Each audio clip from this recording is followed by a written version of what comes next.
recap ends with there's a town that you just arrived in called Barkanau. You've traveled for 8 hours to get here. There seems to be some long oven type things in the center of town and some sparkling white flats down at the beach. Your session now today is going to begin at around 4 o'clock on day 49, which is the 19th of Kithorn in Barkanau. Salt flats, my dudes. Okay. On the jungle side of these oven-like structures, you are surrounded by residential buildings, and on the opposite side of the buildings, you see residential buildings and whatnot, and one larger building that's off in the distance. Near you, have we seen the map? Here, let me get the map. Let's put you back on the map. Where are we? We are in this town. There we go. Oh, that looks familiar. And you be standing about there. This building here does have a sign. It says Barkanau Trading and Rest. And that other building that I mentioned in the distance that's bigger is over here. It is warmer in the center of town. As you approached the area, it got warmer and hotter and hotter.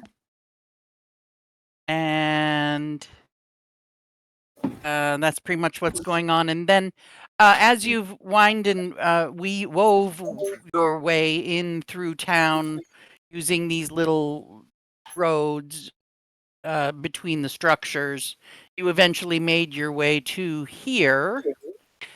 And if Maiev, you swear that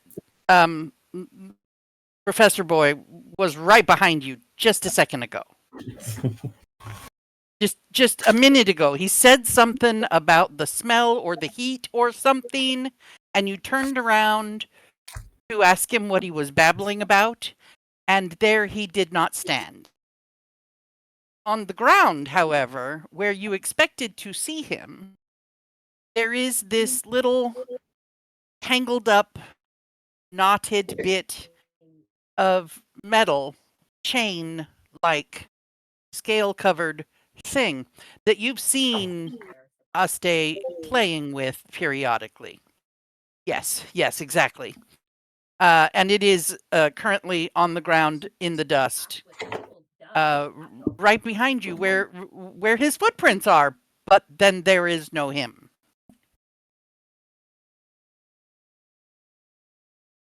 No. So Maiev turns around like, what are you, where? And then finally looks down, sees it, and just kind of stares at it for a second. And turns around back to the group, who are probably still all toddling off. And, hey, oh no. Foggy,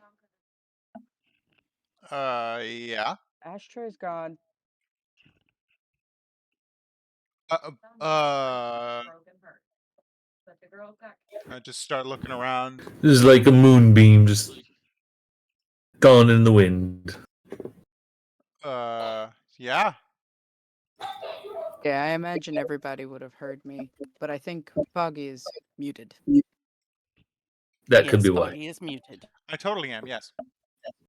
I did immediately respond with, what?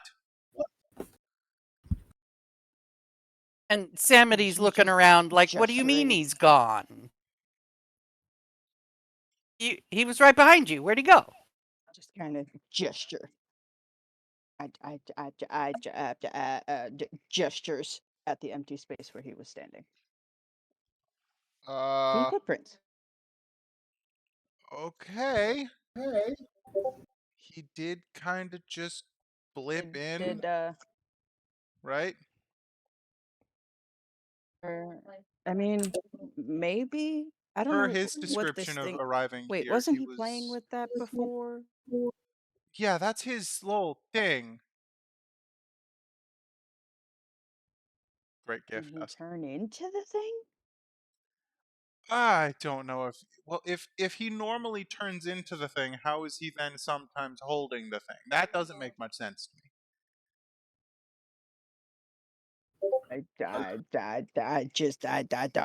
I don't know what's going on, guys. He was I'm sure he'll be. now he's not. I get the concern. I'm sure he'll be fine. He's off surfing out there in the cosmos, I'm sure. Yeah, and hey, maybe if this was his, he brought it with him. If we make sure we keep it with us, maybe he can use it to find us later. Shrugs. Can't hurt to try. So like Definitely an wasn't going to anchor. leave it behind either way. Snavs apparently walks up and starts waving where he was standing to make sure he didn't just go invisible. That's amazing. Totally makes sense. Good thinking. Good thinking. Matt, 10 intelligence to use.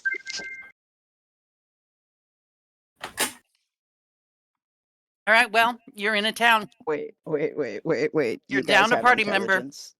And it's hot in here. Or hot out here. What are we doing? Let's let's first gotta get the horses and the cart all set up. So I'll be happy to do that if you want to explore. But otherwise, yeah, I think heading to the local inn would make the most sense.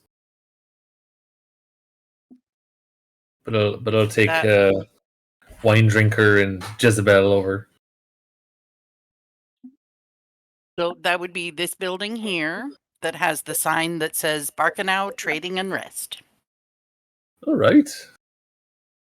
I'd pull the cart up to where the best place to park it would be and head on There's really into. just road out front, but as you were coming up around from behind it, you could see that there is a bit of a stable situation hanging off the back of the structure if you want to ride the cart around the corner and try to drop it off. Yeah, at the barn. I would get the cart close to where we can park it and then do the whole process of unhitching the horses and get them over to a place where I can either hitch them or put them in a stable. And if there's some sort of stable person. Yeah, let's decide that you proceed past the inn, take the turn, and approach this structure. And a young man sees you approaching and that you have a vehicle or a horse-drawn vehicle. He looks a little confused by it, but, you know, being polite. Can I help you, sir? Oh, yes, my good man. We're travelers here, just passing through, but want to take a rest here in your little town, as it were. Just need to take care of the horses here. This is Jezebel, Wine Drinker. Need some water for them and some good food, and give you whatever you need to make that happen. Okay, Jezebel and Wine Drinker. Right. I'm okay. Yep, Yeah. sure, I can oats, okay, water, yep, we can do that. Now, you're gonna need to see Ms. Barkanau. She's up in the around front there. You're gonna have to go talk to her. But I'll get them settled up, and you go settle up with Ms. Barkanau. Oh, of course. And I appreciate it, he'll boyo. grab hold and just start dragging your kit into the barn. All right. And just sort of saunters around and as waves you walk at the away, group wherever you they're hear him. As you walk away, you hear the young man going, "Jezebel? Jezebel? Really? Jezebel and Wine Drinker." And he's leading the horses away. Yep. And I'll connect with the group wherever they're up to. Up front. Were you all just milling about in front of the inn waiting for dusk to come back round? Rasa probably I've will. started walking toward the beach, so Snaps is staying with the others, but kind of standing out in front, watching Maiev walk away.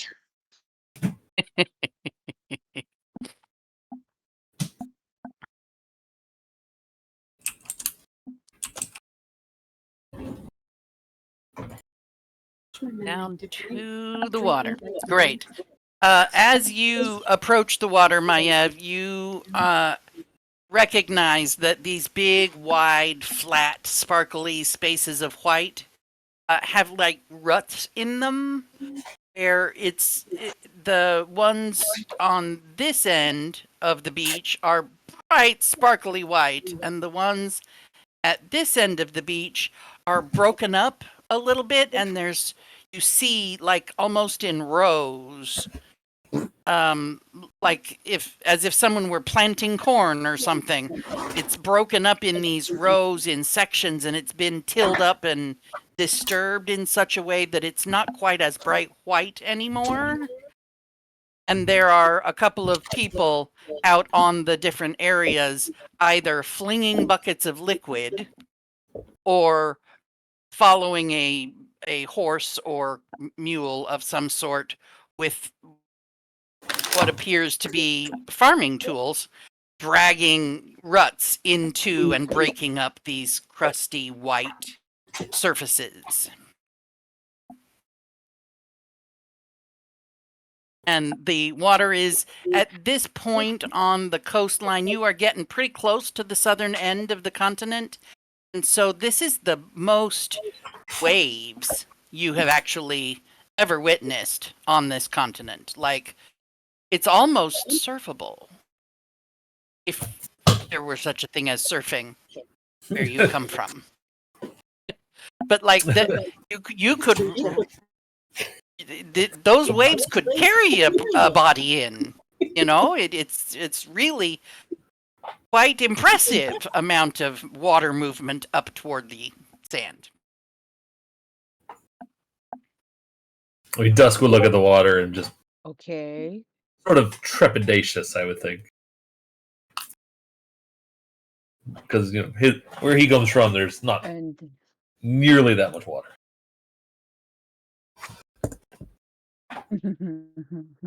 and the complete opposite reaction from Maiev. Do I need to do a check to see if I have the self-restraint or the intelligence not to walk directly into the water like I always do? I believe that you get to decide what Maiev would or would not do when faced with such a vast amount of water that is essentially dancing.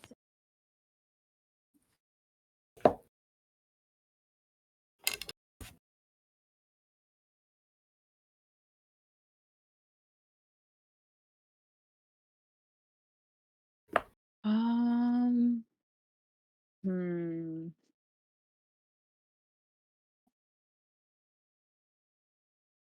Okay, I've never seen waves like this.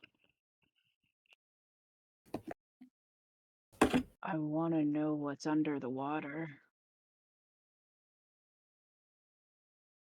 Do they look like that? Maybe not quite as high or pristine, as you are still quite a ways from the actual southern tip of the continent. But in comparison to the lapping waves that you saw when you were up near Ardglass, that beach was very calm compared to this.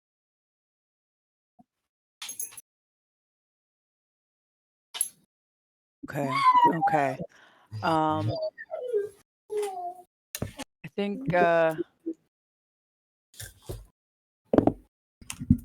think I want to walk into the water just enough that it's like maybe like hip high, and then just kind of sit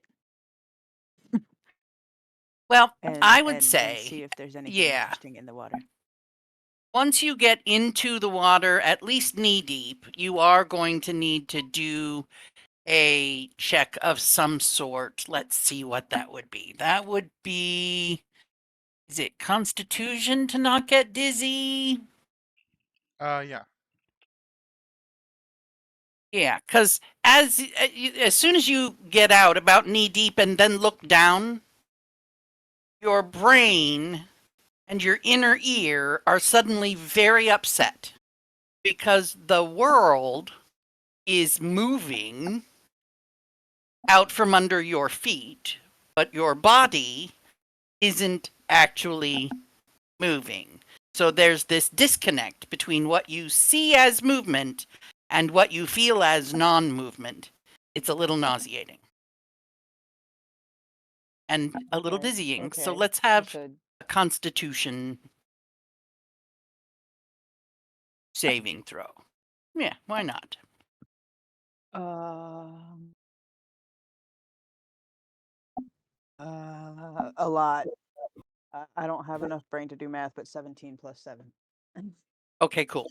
So you experience that moment of vertigo where the receding water is dragging sand out from under the bottoms of your feet, creating that divot that you're standing in. You know how the beach does the thing with the beach and the waves. And there's that weird dizzying effect when yep. And then just as you're getting your head around that, realizing, no, I'm not moving. It's not. Oh, the water's moving, but my feet are not moving anymore.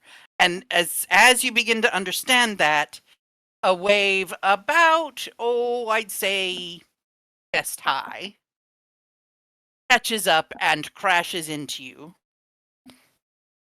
And it doesn't knock you down, because that was a really good check. But you are drenched and knocked back just off your balance a little bit. And then the undertow thing starts almost, pretty quickly thereafter. The whole... Sorry, couldn't help it. I feel like the dogs are laughing at me. Well, that was the ha ha ha ha wipeout down. Yeah. Sorry. Yeah, I had to find some appropriate Anyway. soundtrack for that. Yeah. So anyway, you don't fall down or anything, but you are pretty much drenched from chest down in the front and from knee down in the back. And the water tastes or smells very, very different. Very salty, just like it did when you were up north. It's very salty, but it's also a little more like clear, bluer.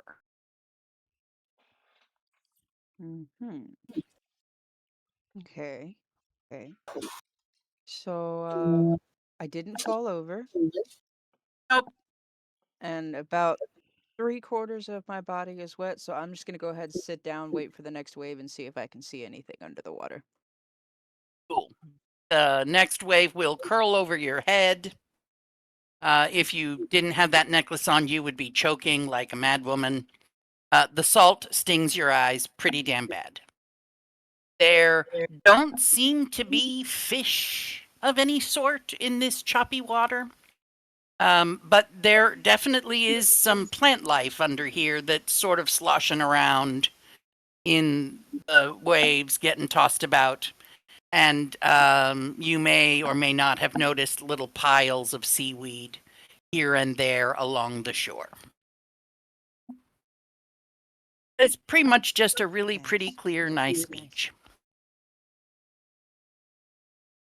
So the rest of you are watching Maiev, probably with a bit of a chuckle as she plops down in the water out at the beach.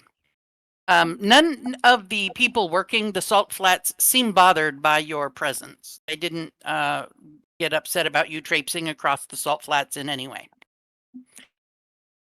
Okay, so anybody gonna go inside? What are we doing?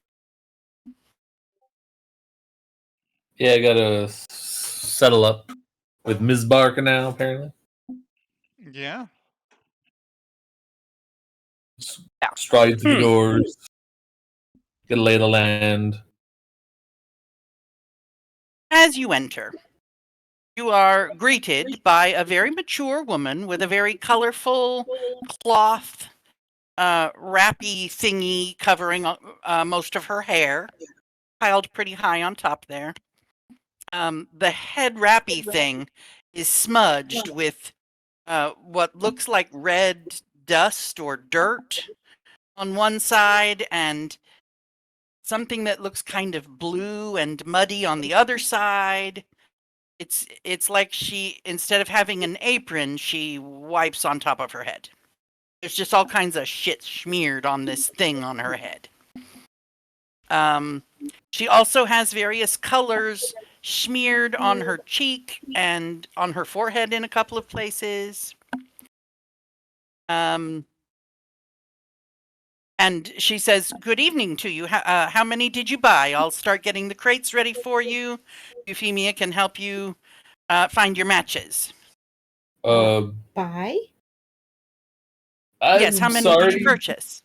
Purchase? Well, okay, we just got into town. First of all, haven't bought anything yet. Oh, I see. I'm sorry. Sorry about that.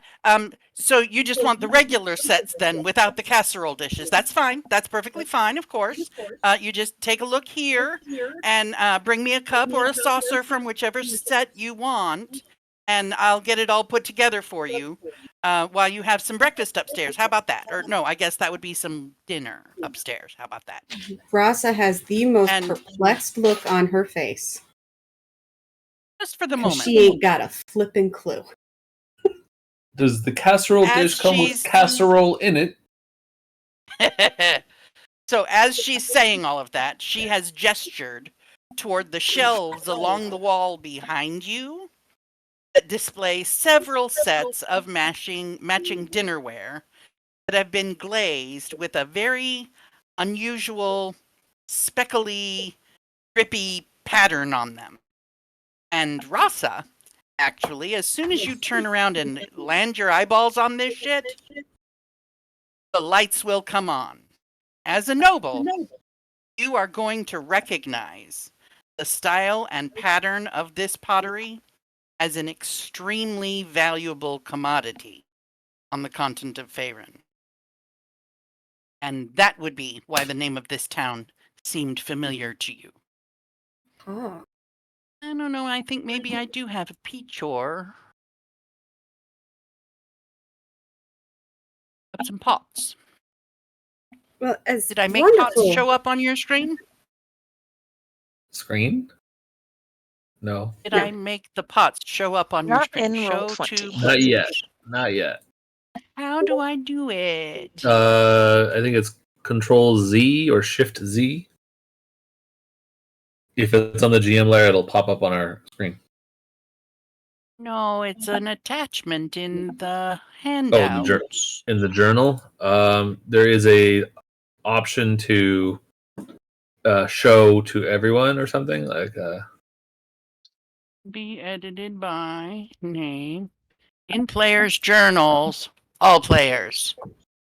Save changes. Go there to it is. Now we players. can.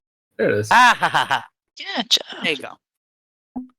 So Rasa you're looking got- at dishes and all this shit, and all of a sudden, all the pieces come clicking together for you. The name Barcanau, it goes with that special, very expensive dishware that is very hard to come by because, you know, it's fragile ceramics. It gets shattered en route from wherever it comes from, and now you know where it comes from.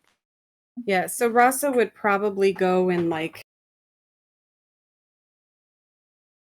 get up close and personal, and you know, if you've ever gone, you know, antique, you know how you know, kind of drag a finger very gently and reverently, and she's gonna leave Foggy, God help us, to do whatever he will do.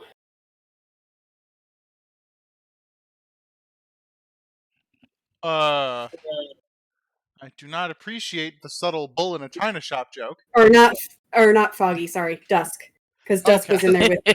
I was wondering. She was smiling at me, but I was like, My brain, "You said Excuse me? fuck." my brain isn't there. Literally, Yeah, it's gone. he's rubbing his head, and he's just like, "They're not there yet." I'm not used to such things though. These things look a little bit above my typical cutlery. I don't know if that's the right word. Even cutlery's too fancy for me.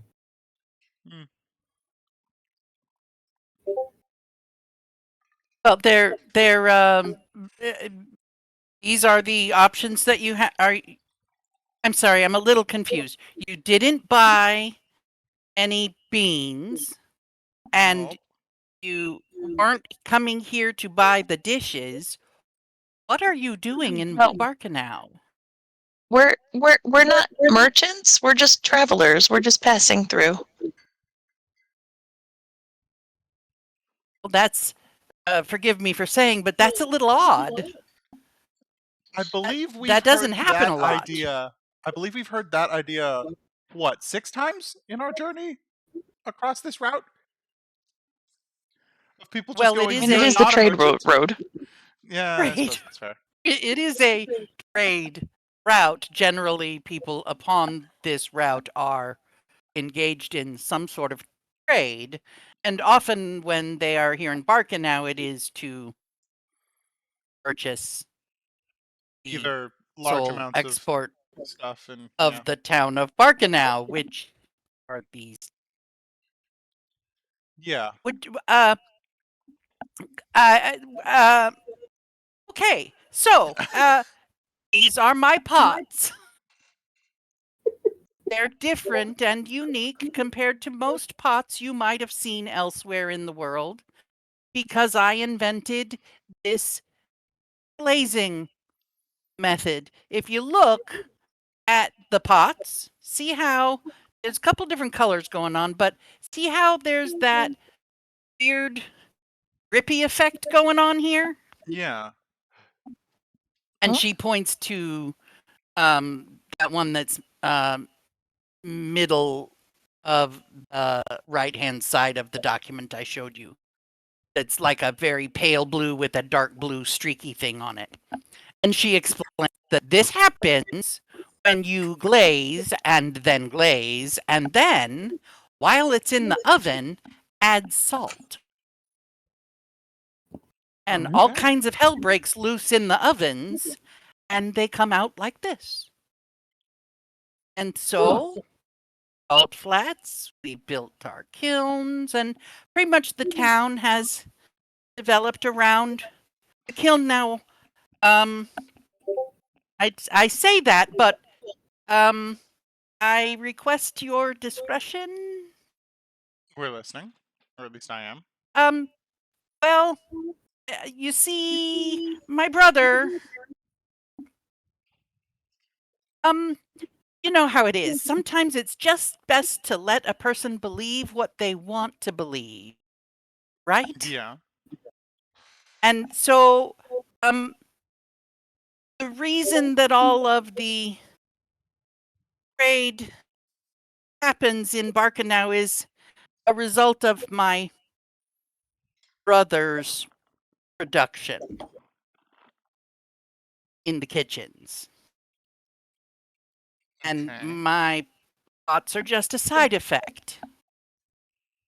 And she gets this very awkward smile, nervous smile, and kind of nods at you with her eyebrows as arched as she can get them.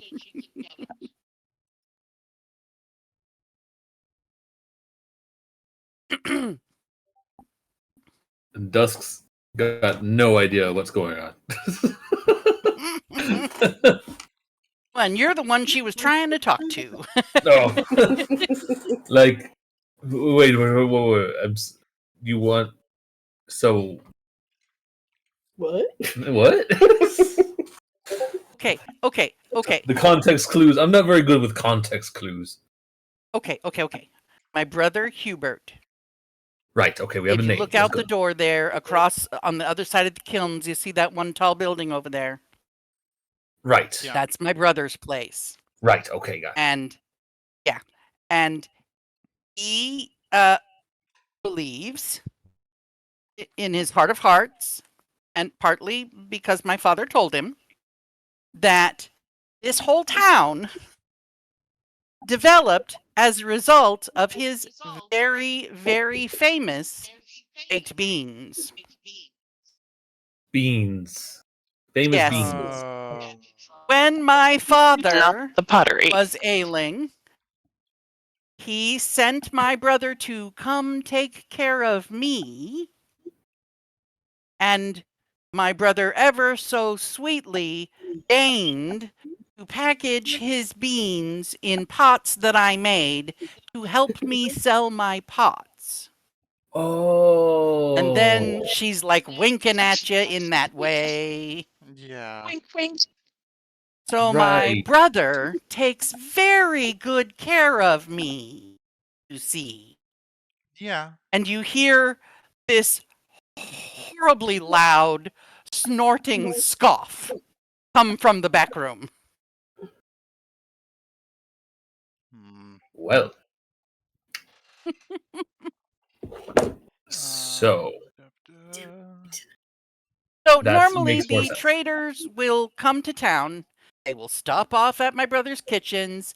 They will purchase some number of casseroles. They're sealed casserole dishes that contain these beans. And then my brother will very sweetly tell them that they can have a discount if they want to buy the matching set of dishes from me. Oh.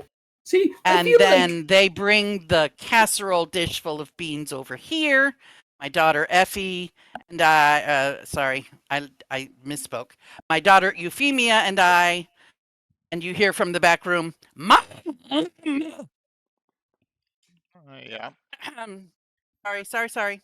Effie and I will pack up the matching dishes that go with the casserole that has been purchased, and they then depart. And the traders either consume the beans en route, or they sell them with the preserved beans in the dish. It's totally up to the traders. It's not my business. Oh my Lord Almighty. Well, I mean, how are the beans? Are they good? I think they're quite delicious, actually. Maybe, world famous, even. Right. Because of the packaging, arguably. Right. Hmm.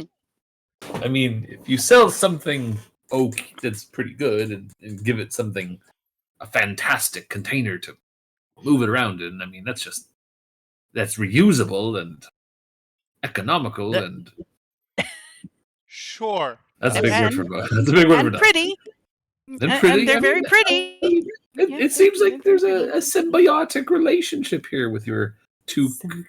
Oh God, that's too big of a word for Dusk. I mean, he's scratching your back and you're scratching his back in a way. I mean, it's like you guys are working together, even though it works, right? Yeah, it works. Yeah. I mean, the So, beans don't stain the pottery, do they? No, not at all. Not at all. Oh, that's so. I mean, there you go. There's like proof that you can put beans in your pottery and they won't stain, and it's like a demonstration. That's a big word. It's like A good a way thing. of showing how good your stuff is. He seals them in there with wax. It's all very nice. Covered dish. So the dish sets cost 150 gold pieces. The beans cost 50 gold pieces. So if you want to buy a set that has a matching container of beans, it would be 150 gold pieces. If you just want the dishes, you have to select from those out here in the lobby, because obviously it would be unfair if I were to sell you a set of dishes and then there be no matching dishes for a casserole that someone else purchases later. So this is the limited selection that is available without a bean purchase. Or you can go shopping at my brother's kitchen, pick one of those, come back here, pick up the dishes. But if you just want dishes, it's 100 gold pieces. If you want dishes and beans, it's 150. You give me 100, you give my brother 50. Do I look like a man who would pass up beans? As he They're quite pats his stomach. Like Actually, I gotta, there may be an open container of beans upstairs in the inn's kitchen if you'd like a sample. and Dusk starts like stepping sideways towards the Towards the stairs. stairs. Like, you don't say. There's food upstairs. Okay. Yes, there's food upstairs. Oh, So, by the way, I got 2 horses in your barn. Oh, yes. Well, will you be spending the night? Most folks who end up here traveled a good 7 or 8 hours to get here, and they're tired, and they spend the night. So, you're gonna spend the night, then we'll talk about inn. We should probably spend the night. I think we're a bit rough. He said, trying to Yeah. remember how messed up we are. It's been a long I day. think today we're okay. Actually, no, never mind. According to my character sheet, today we're fine. We might Yes, be a you little should be achy from well rested. yesterday, because yesterday was a shit day. Yeah, we should probably stay the night and then It's that probably consider delayed onset of muscle soreness, right? Yeah. Well, and you have technically traveled too long to not rest without getting exhaustion. So, if you don't want to have a point of exhaustion, you're gonna have to spend the night. Yeah. And we don't so want to hurt the horses at do all. that. Cool. It appears that I failed Our- to delineate the cost of rooms. Okay. I'm looking to see if I even delineated what type of rooms are available. I think Please Maya pay has a question. attention. Okay, I'm listening. How far away from my friends am I at the edge of the water?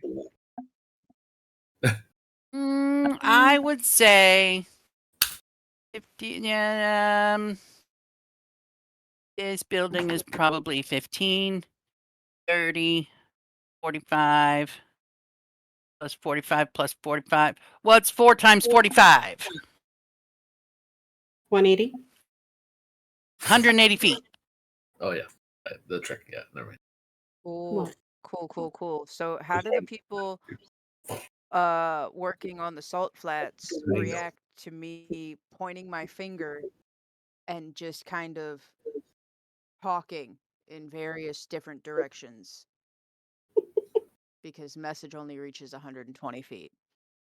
Oh, they just presume that you are some sort Weird. of Looney Tune trader and you're doing something that's important that traders must do and has nothing to do with the salt. They really are just focused on making cool. salt I'm just happen. gonna wander around town. But you knew that Dusk dropped the animals off. Yeah. I did know that. I'm just gonna wander back that way, and at some point, I think Snaps is gonna hear Maiev like, did everybody disappear? First it was Ashtray, now everybody's gone. What did I just do? What did I just wanted to see if there was fishes? Just mindless rambling.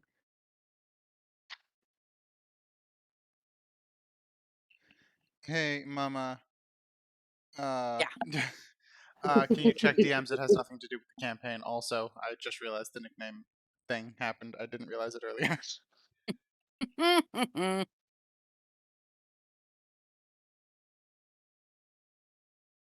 The answer is yes. If that's a thing that gives them joy, they are welcome to do so. Alrighty. And then, Alrighty, unfortunately, so- I have to pee. Okay, well, go pee while I figure out how much it costs to stay at this inn. Snaps will burn a 3rd level sending. Tell Maya where they are. Oh, I'm not gonna worry about the wording. Message. You can respond to the message. I didn't know I could respond. Okay. Yeah, we're at the big building. We're inside with the pots and the beans. So much beans. There's no beans in this building. And The beans are on the And other I think side of Maiev is gonna town. walk toward Maiev being Maiev. She said she was in the big building, so Maiev is gonna alter course and walk directly toward the kilns and look and not see her friends. Just kind of sit down outside. And what you see is a flurry of activity. Doodle in the dirt. Like, I think I described it at the previous session, that when you look up into from the narrow end up the hit, that structure goes uphill. It gets slowly taller in these steps. And there are people under that awning scurrying around like bees managing the queen bee on the left and on the right, and scurrying back around and shoving wood in over here, and you hear these loud spurting sounds, and everybody steps back, and there's a gust of sparks comes flying out of a hole somewhere, and all kinds of shit going on in there. It's quite entertaining. Oh yeah, Maiev is enthralled. She's just gonna Yeah. sit down and watch all these people doing all these weird things, Mm-hmm. completely forgetting that she was in the middle of a conversation trying to find her friends. Because I have an intelligence of 8 and I know what I'm doing.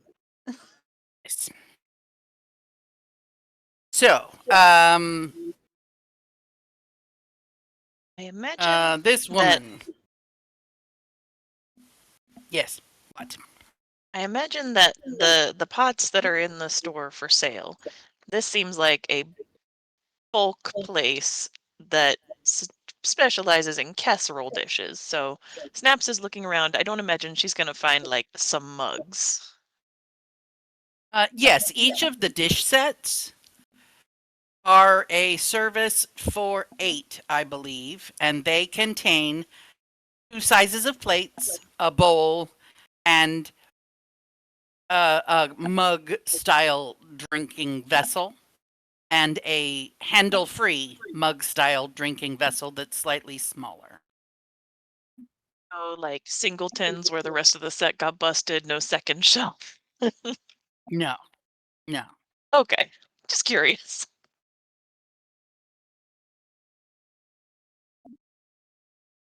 Nah.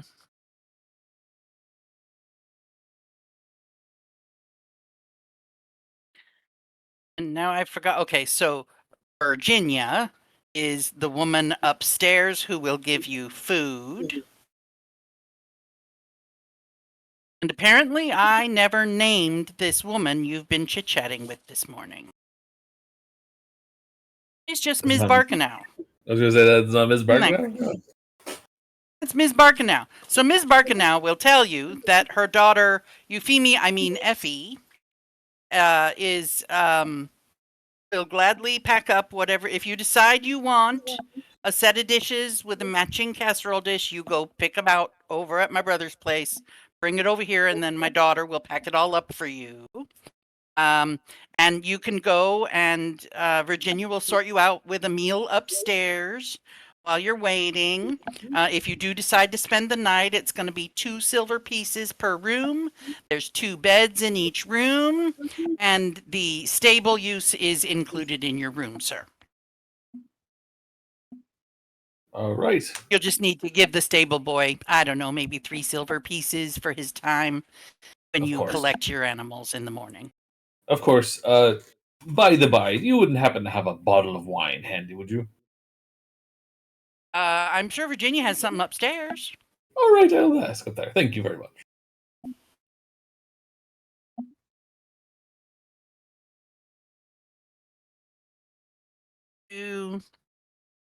So, what are we doing? Are we just gonna go look for food upstairs and leave Maiev out in the street?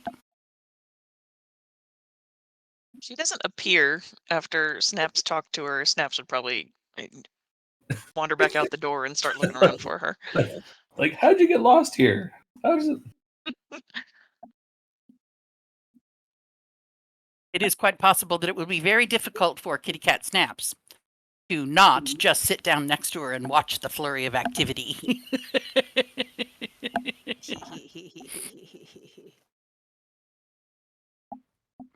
They Although it is a they bit- do be It's a bit scurrying. hot. It is.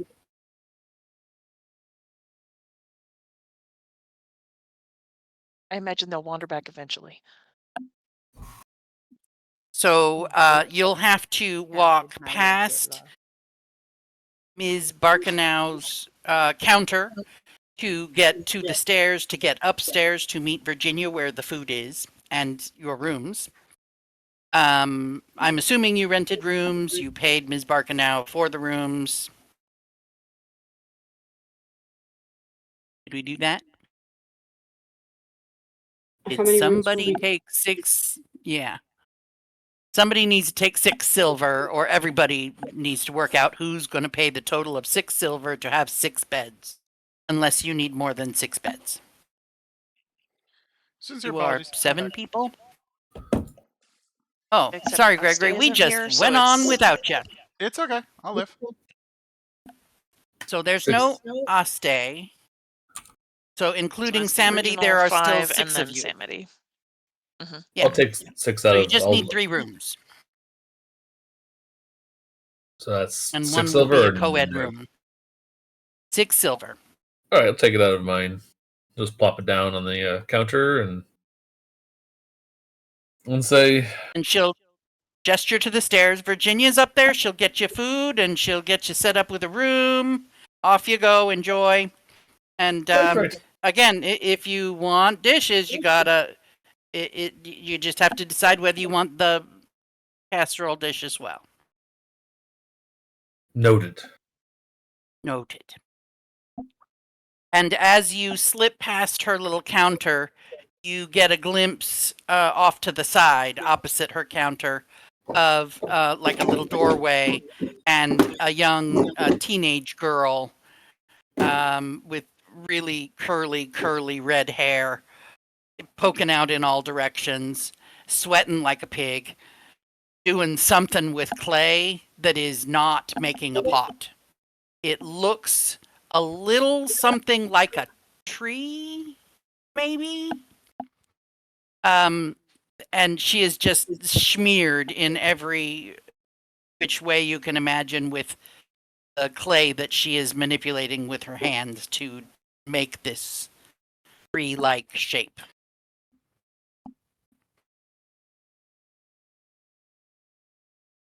And it's Right. clearly like a little storeroom back there.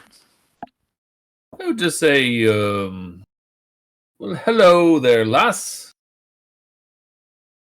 Oh, excuse me. And she tries to wipe her forehead off, her hand off on her shirt, and her, tries to wipe a smudge off her forehead. And she looks at her hands and she reaches out like she's gonna shake your hand, and then she takes it back and she just kind of waves. Oh, just Hello, mister. He's just got his hand. It's like, it's all right. These hands have seen worse. It's pretty messy.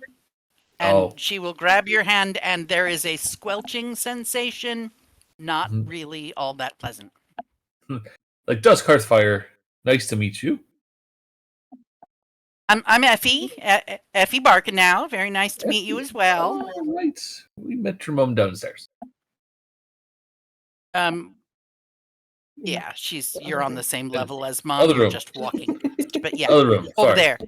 We Yeah, haven't made it yeah, upstairs that's yet. We haven't Mom. made it upstairs. Yep. All right. I thought there was beans in here. No, the beans are upstairs. Go that way. And Oh, she right. leans forward and points to the stairs over in front of you. Right. Sorry. Yes. We are proving to be very challenged. Oh tonight. boy. Whew. Direct. It's been a long day. What can I You're, say? you're looking for Virginia. Off you go. Right. Bye-bye. Right. The dusk is going to be like, Effie's in there. Virginia's up here. Beans are up here. Let's go. Well, if you're with me, you can go talk to her. That's fine. I don't really care. I'm hungry. Clearly, challenged.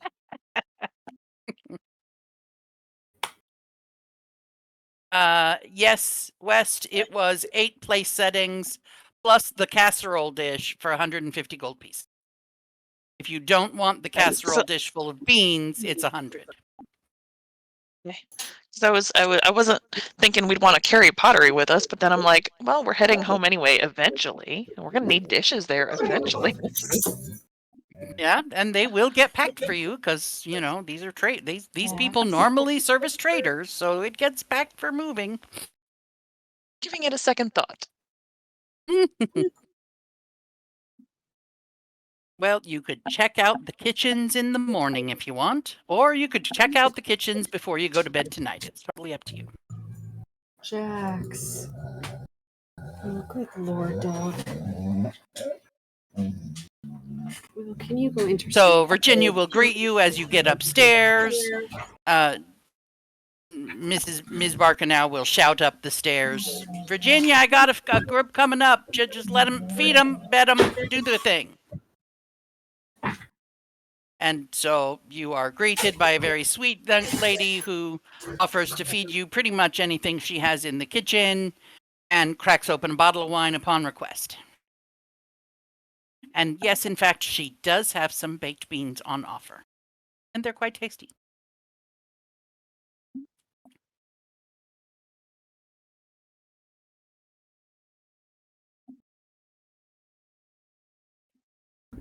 Sorry. All right. Oh, the wine. Yes. Thank you. I'll take that to go. Oh, you want the whole bottle of wine, sir? Yes, I do. Is that weird? Worse. Well, normally it's just a glass of wine with dinner, but if you'd like the whole bottle of wine, I'm this sure not- I can make arrangements for it. How about an extra, I don't know, 8 copper? Sure. Piece of cake. Great. 8 copper it is. Yes. I mean, this is technically a glass of wine, right? It's a bottle of wine, sir. These are Oh. cups, and she holds up one of Ms. Barkanow's cup mugs that has no handle cup. We'll probably These need one are of those too. cups. What's the one with the you- widest? The widest, or maybe it's a bowl. I need. I'll need a bowl. Bowl. A bowl. I mean, just a bowl. Doesn't have to have the wine in it. Not yet. I mean, You'd like a bowl of beans? sure. I'm sorry, sir. I'm having a little difficulty following your train of thought. If you could It's been a long maybe think it out loud, that would Right, be helpful. I am. I'll take a bowl of beans, definitely. I'll take the bottle of wine. And am I buying the bowl too, or just the beans in the bowl? Just the beans in the bowl, sir. Okay. Could I have a bowl to go as well? Could I buy the bowl? Well, I don't know. I've never. I've. Could I borrow the bowl? You could borrow the bowl, sir. That would Okay. be great. Here you go. Here, you may borrow this bowl for as long as it's. All right. She's losing it. She's trying so hard not to laugh. She just bites her tongue so hard, trying not to laugh. Say, please borrow this bowl for as long as it suits you, sir. Right. I'll bring it back, I promise. And Maev is just busted out laughing. Dust just takes the bowl and sets it aside with a bottle of wine and just And a looks bowl for the of beans. And although everyone is served a little bowl of beans, there is also a plate with some sort of pork chop-like substance and some mashed white creamy substance and something fruit-like on a plate handed to you. Dinner is served. Dust just chows down.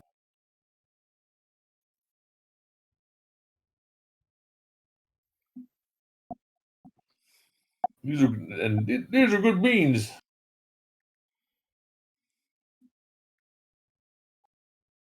Beans amazing, or are they just like standard tasty beans? They're tasty baked beans. They really are. Hubert will be very pleased to hear you're pleased with his beans.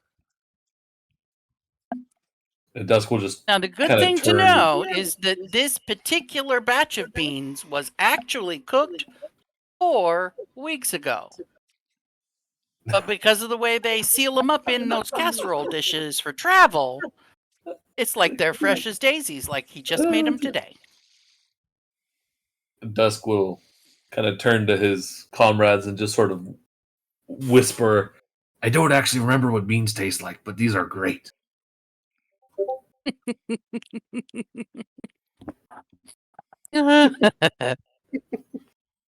Yummy, yummy beans.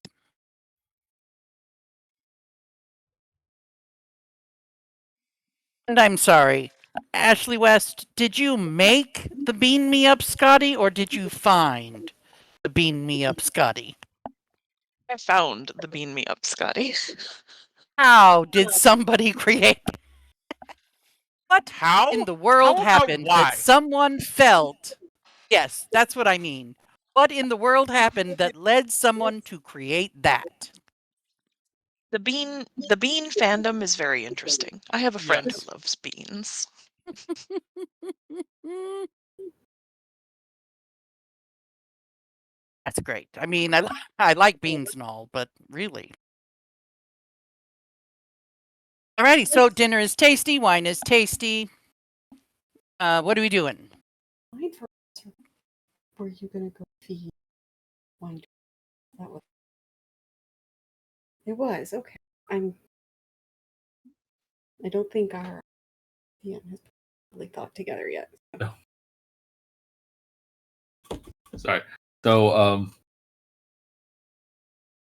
well, Dusk is like finishing up.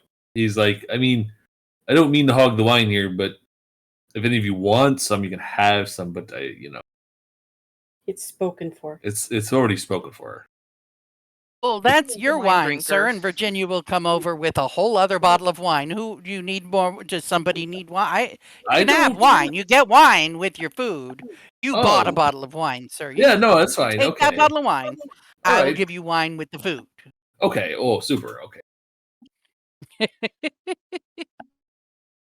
He's going to make a horse's Do you have day. any other tasty snacks like that are suitable for horses, like carrots or something that Jezebel might like? I'm sorry, you have a horse named Jezebel. That's came an with the interesting name for Suits you her. to give your horse. Is that weird? Is that a weird name for a And horse? Maya just blurts out, yeah, the other one's wine drinker. Oh, I mean, okay. Well, You named your coincidence. horse Wine Drinker? That seems I odd. To be didn't fair, they came name. with the you been- names. It's more like I listened to what they wanted to be called, and I just went along with it. And you get this Blink, blank blink. stare, followed by a very slow blink and a nod. And she scoops up some dirty dishes and walks away with them. People are weird. Okay. Do they not get people who can talk to horses come through this place? Apparently not. I don't So know. she will come back with a paper sack that has several apples and a couple of carrots sticking out of it, and hands that to Snaps and says, "Now, these aren't exactly the freshest vegetables, but I'm sure your horses won't mind." Right? What do I owe you? Well, Do I I owe you mean, anything for the I'm snackies? sure wine drinker might get a little. No, they would have just gone in the compost heap. So there you go. Okie dokie. But Jezebel Maybe- needs a snack too. They've been walking all day. Yeah, I'm sure wine drinker might get a little munchies after A bottle of wine. after a bottle of wine. I don't know.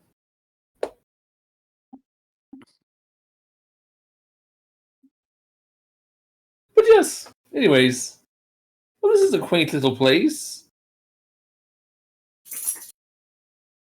Well, we Salted like it here beans. very much. Ms. Barkenau takes very good care of all of us.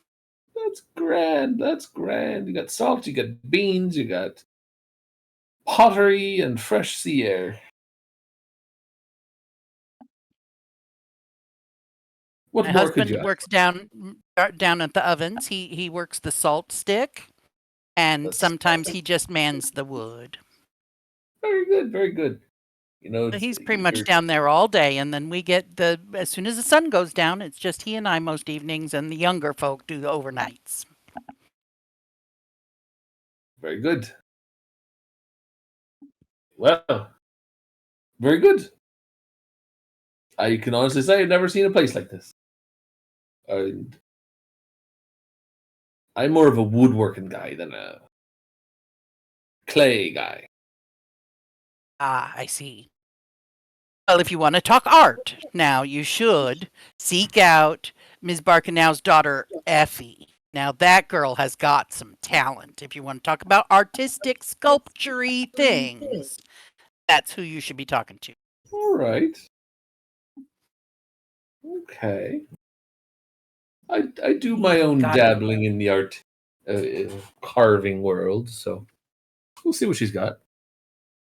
And you will get a conspiratory, like, quietly spoken. She even got into that academy at Salt End Landing. She didn't stick with it, but she went. They let her in, so you know she's good.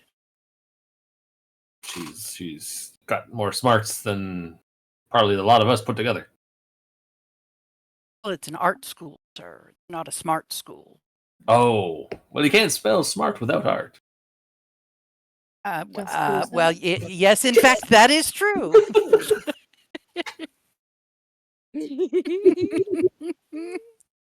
Flash of brilliance from dusk. Sorry. I'm giving Dusk a hard time, so fun. That was a brilliant exchange, you two. Well done.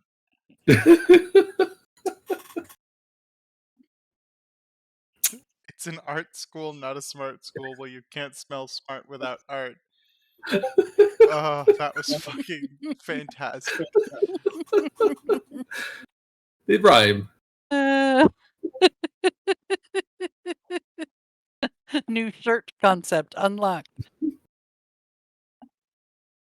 That's great.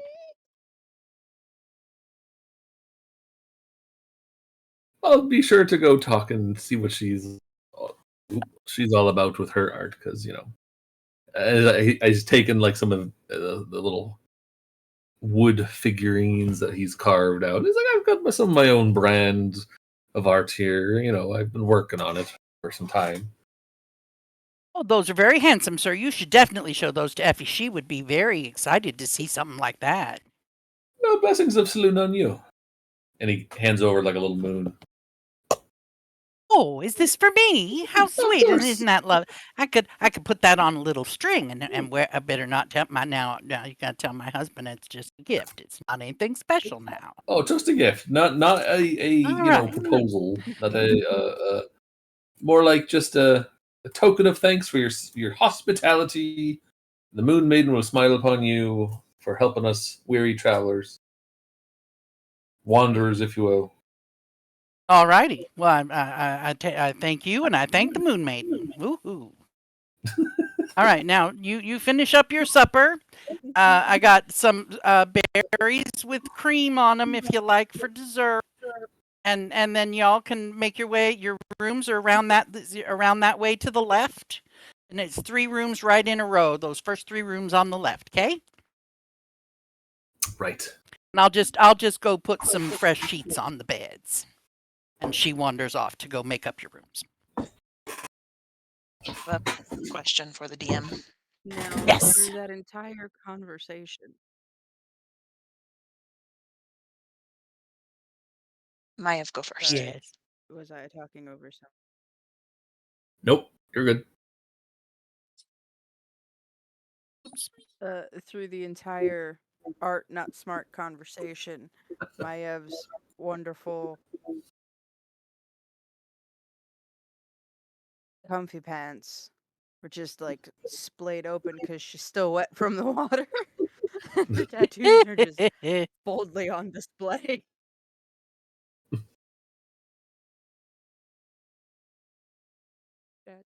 Well, that's a whole other kind of art, but it's not. If it's your leg in question, it's not all that great of art until you get right up close to the top.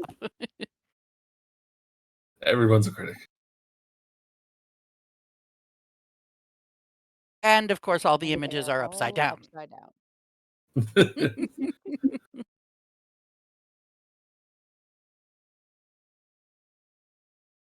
Okay. You know what, though? At some point during the meal, and after the conversation about art, she will come back around to serve everybody just a little splash of wine or water or whatever they're drinking. And she will have to come up from behind Mayev's chair and lean over to fill her cup. And she'll look down and go, "Oh, I see it now. That looks like you." And she points at Snaps, and she points at the knee, and she points at Snaps again. "I see it. It looks just like you."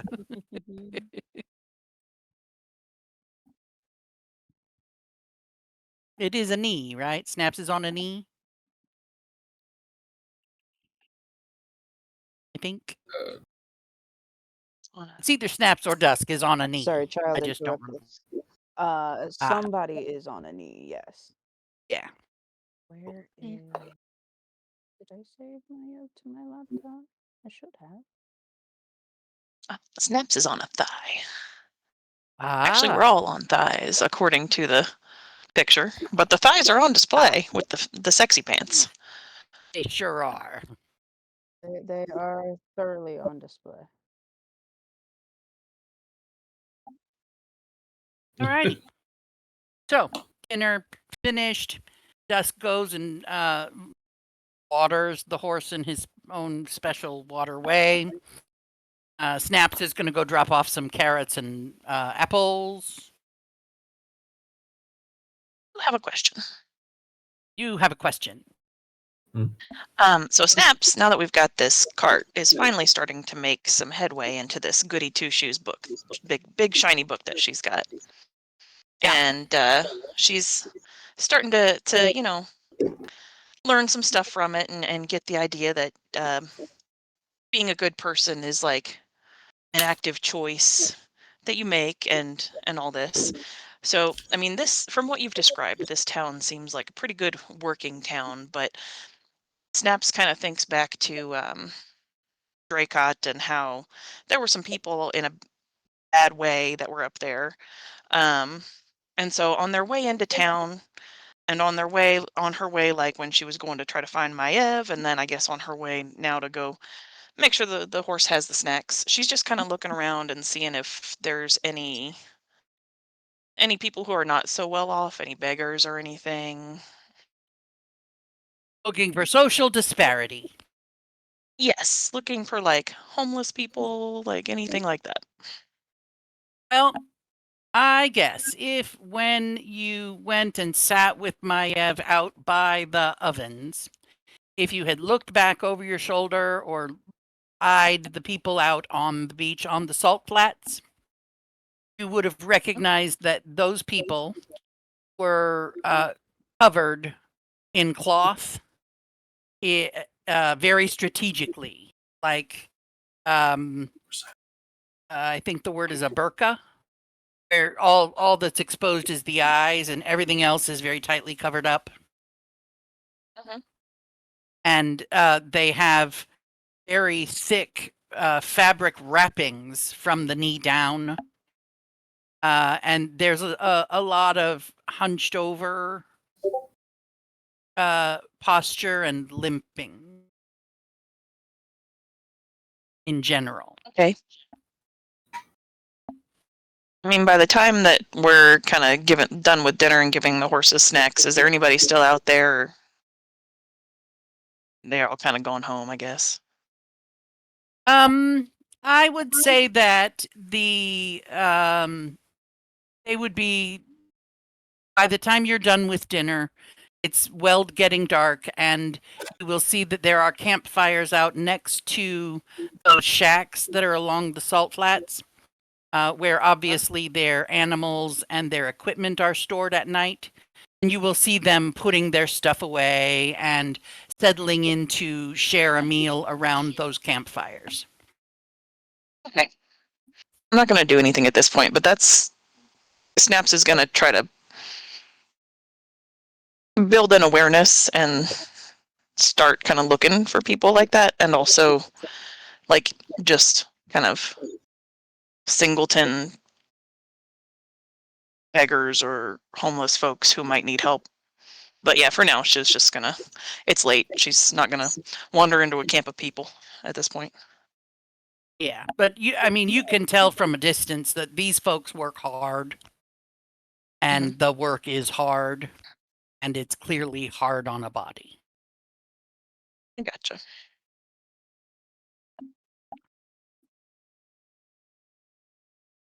Right.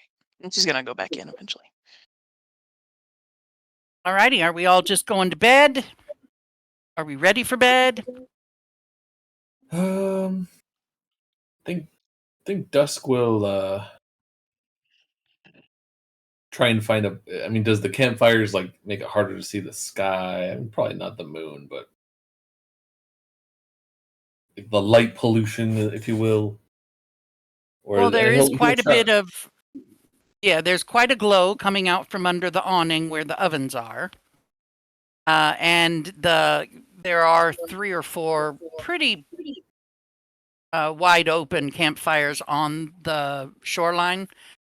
I imagine you can see pretty well out across the sea, but if you were to look back up toward the jungle or the uphill side of town, inland uphill side of town, you'd get a pretty good view of stars. Well, Dusk will just sort of take some as the sun's gone down, just to gaze up at the sky and sort of just listen to the night sounds around the town and just sort of listen and not quite meditate, but sort of just take it in. Yeah, it's a relatively quiet place.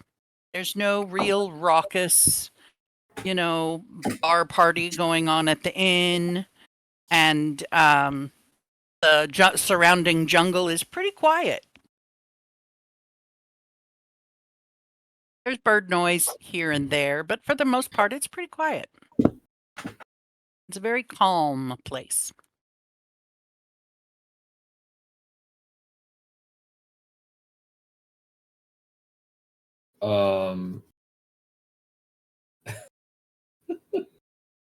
He's What? going to use a sending spell. Oh, I was not prepared. Okay, I'm getting prepared. What am I preparing for? Okay. Well, he's going to send a sending spell to Wormsworth. The Warthurl? Wordhorl. Gosh, I don't know why Wormsworth. Wordhorl. Mr. Wordhorl. At the academy, right? And he's just going to send him a message. I'm going to trying to word this. Is Gregory counting?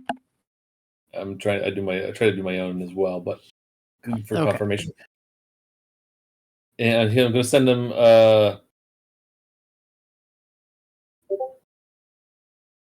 Dusk here. Need help researching something.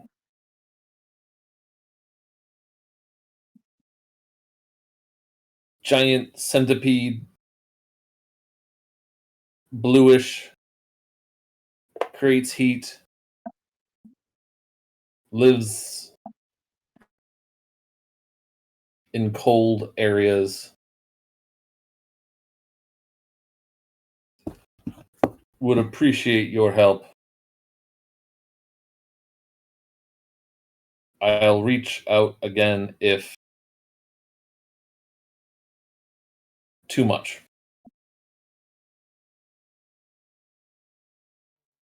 Okay.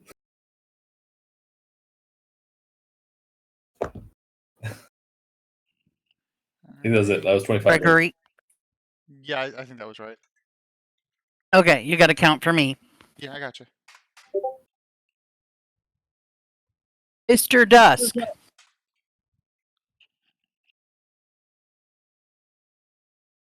I don't know of any giant centipedes. but I don't want to. It's weird that something makes heat if it lives in a place that is cold. If it lives in a cutoff. There you go. If it lives. If it lives. Give me one And second it does. here. We'll just ponder that for a minute. We won't say anything yet. He will just sort of spend a little more time meditating at the Moon Maiden. No spells or anything. Just thinking, trying to remember.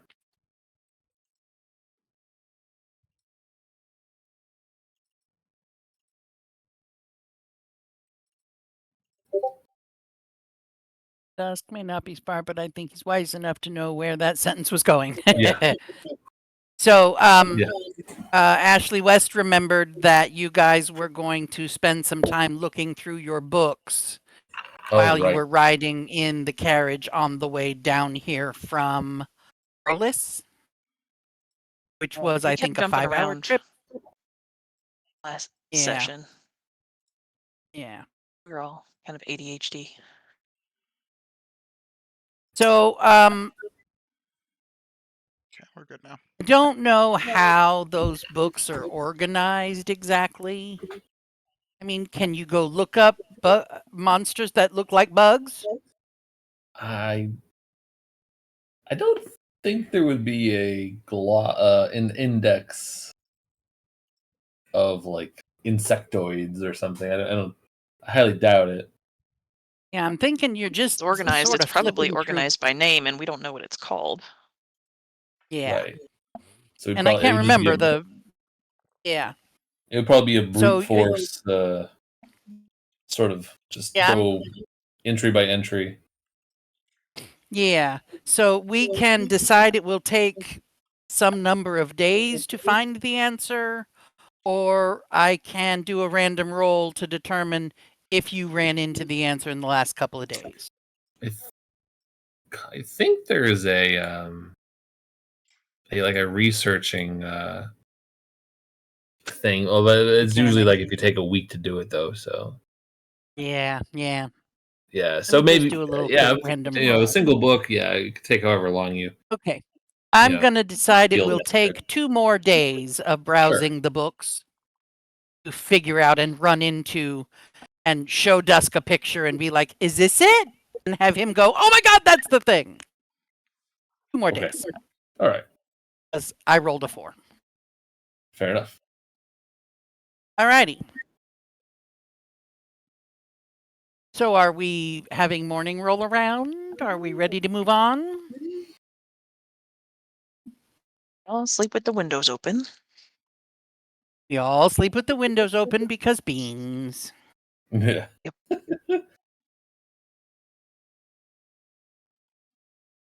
Yep. And I'd it is say a very calm and lovely morning. Nobody banging on the door to wake you. You wake with whatever whatever your nature determines your waking time is. And when you come out, you find that Virginia has prepared bowls of mash, some sort of oatmeal-like substance or porridge with little bits of fruit in it. And she gives you your warm breakfast and hot tea. Reminds you that you should talk to Effie about art before you leave town. right. So after And then breakfast, Snaps is as going to you bring. What? Snaps is gonna what? Snaps was going to just throw it out there to the group that our new place is going to need dishes. Do we want to get them now or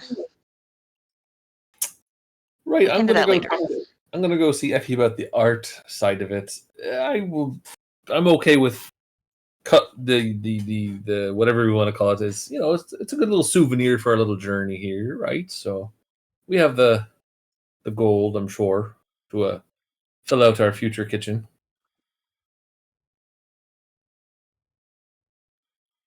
Plus, we need something to, make sure Rasa feels at home here, Lady Rasa, with their fancy bowls and casserole dishes.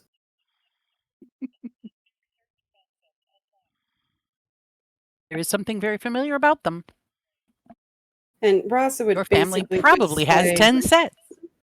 if there's any way we can guarantee that they're very fragile, and I would hate for them to break, and Well, So are you having that conversation with the party or with Mrs. Barkanow? mainly the party. It's more of Okay. in response to snaps. I mean, they send these things all over the world, right? They make their way to Faerun. Most of which are in pieces.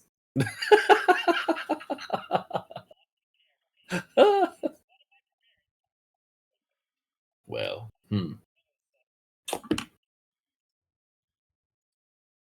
we'll do our best. No, Rasa, your family has at least 10 complete sets at How home. many do they have to buy to get them? Yeah. I assume they'd have to be packed pretty darn well. Yeah, And we do have a carriage to store them in. Shoot, didn't we try buying something from that was shipping from Long Island and it kept showing up broken? Yes. It was a Christmas gift for Andrew. Oh, that's right. Yeah. Oh my. Yeah, it wasn't even coming that far. Every time it showed up, it was broken. Anyway. It was chips and salsa. Oh, that's right, chips. Yeah. So, all right, if you all want to arrange, I'm fine with that. That's fine. I'm gonna go talk about art though. If anyone wants to join me.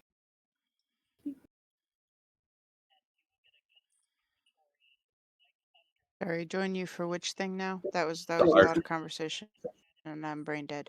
So Dust is the gonna go talk decision to has them. to be made. If West is buying dishes, is she buying a full set of dishes with a casserole or without? I got the gold to spare. Gold to spare? Platinum to that one's gold. I got gold to spare. We can get the full set. Yeah, I was Okay. gonna. So, Yeah. It's just on So- on whether we want to carry it with us. So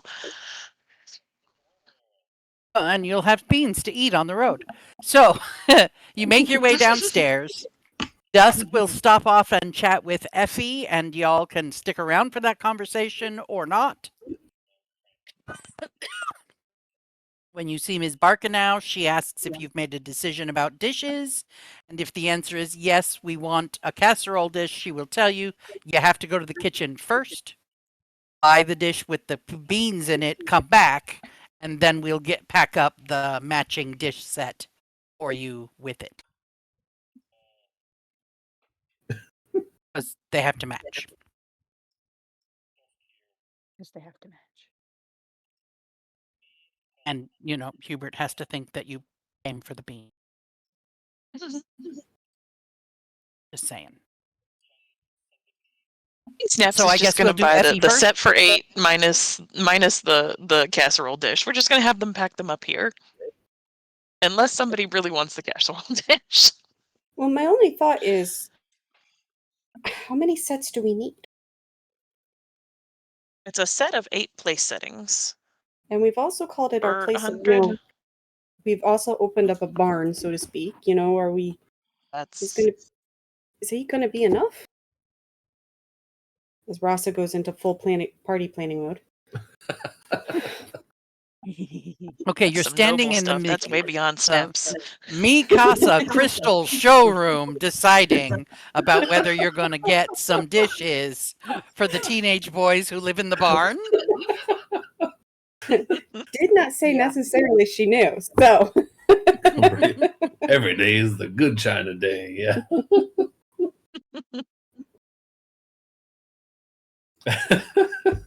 Well, and I'm sure you got some crappy-o dishes from the shipwreck that you guys sent the Drake women to go collect.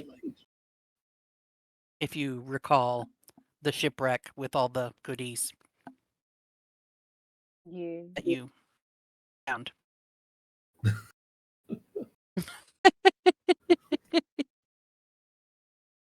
What could it cost? $10. Okay. So, Dusk finds Effie again Right. already, hi. bright and early in the morning, covered in clay, up to the All right. elbows, smeared on her forehead, dollop on the end of her nose, and this thing she was making yesterday is continuing to grow and develop. And she is actively inserting little wooden sticks into it to make little holes along the branches of this very ornate tree-like structure. Well, that's quite the work piece you got there. Oh, do you like it, sir? Look, see, and she'll spin it round for you a little bit so you can see how symmetrical the top of the tree is, even though it's just branches. The whole, see, and she explains at length, if as long as you're willing to listen, about how she pokes these holes in it, and then after it gets fired the first time, then we make the leaves, and we can insert the leaves into the holes, and then glaze the whole thing, and the glaze holds the leaves on. It's the greatest thing. Blah, la, la, la, la, la, talks at length. Dusk will kind of nod along. Right. So, do you get a lot of people looking for your art here? Is that you're making a name for yourself? Well, no, I just make pretty things because I like pretty things, sir. I'm. It. You know, art to make a name for yourself is a thing that you kind of gotta. You gotta have connection for that, and I don't. And Or do you have something you more? can see her eyes kind of close a little bit, and she kind of slumps a little bit, like there's more to it she's not saying. I was told that you were you used to go to the university over there in Saltend. Oh yeah, that academy. And now you got to talk quiet about that, or Mom's gonna go harping on me again. It just didn't suit. I mean, And how come? Them kids is weird. I mean, there's some weird about them. Them. I didn't fit in. You know, they were trying to find the page that I wrote all of this on for you.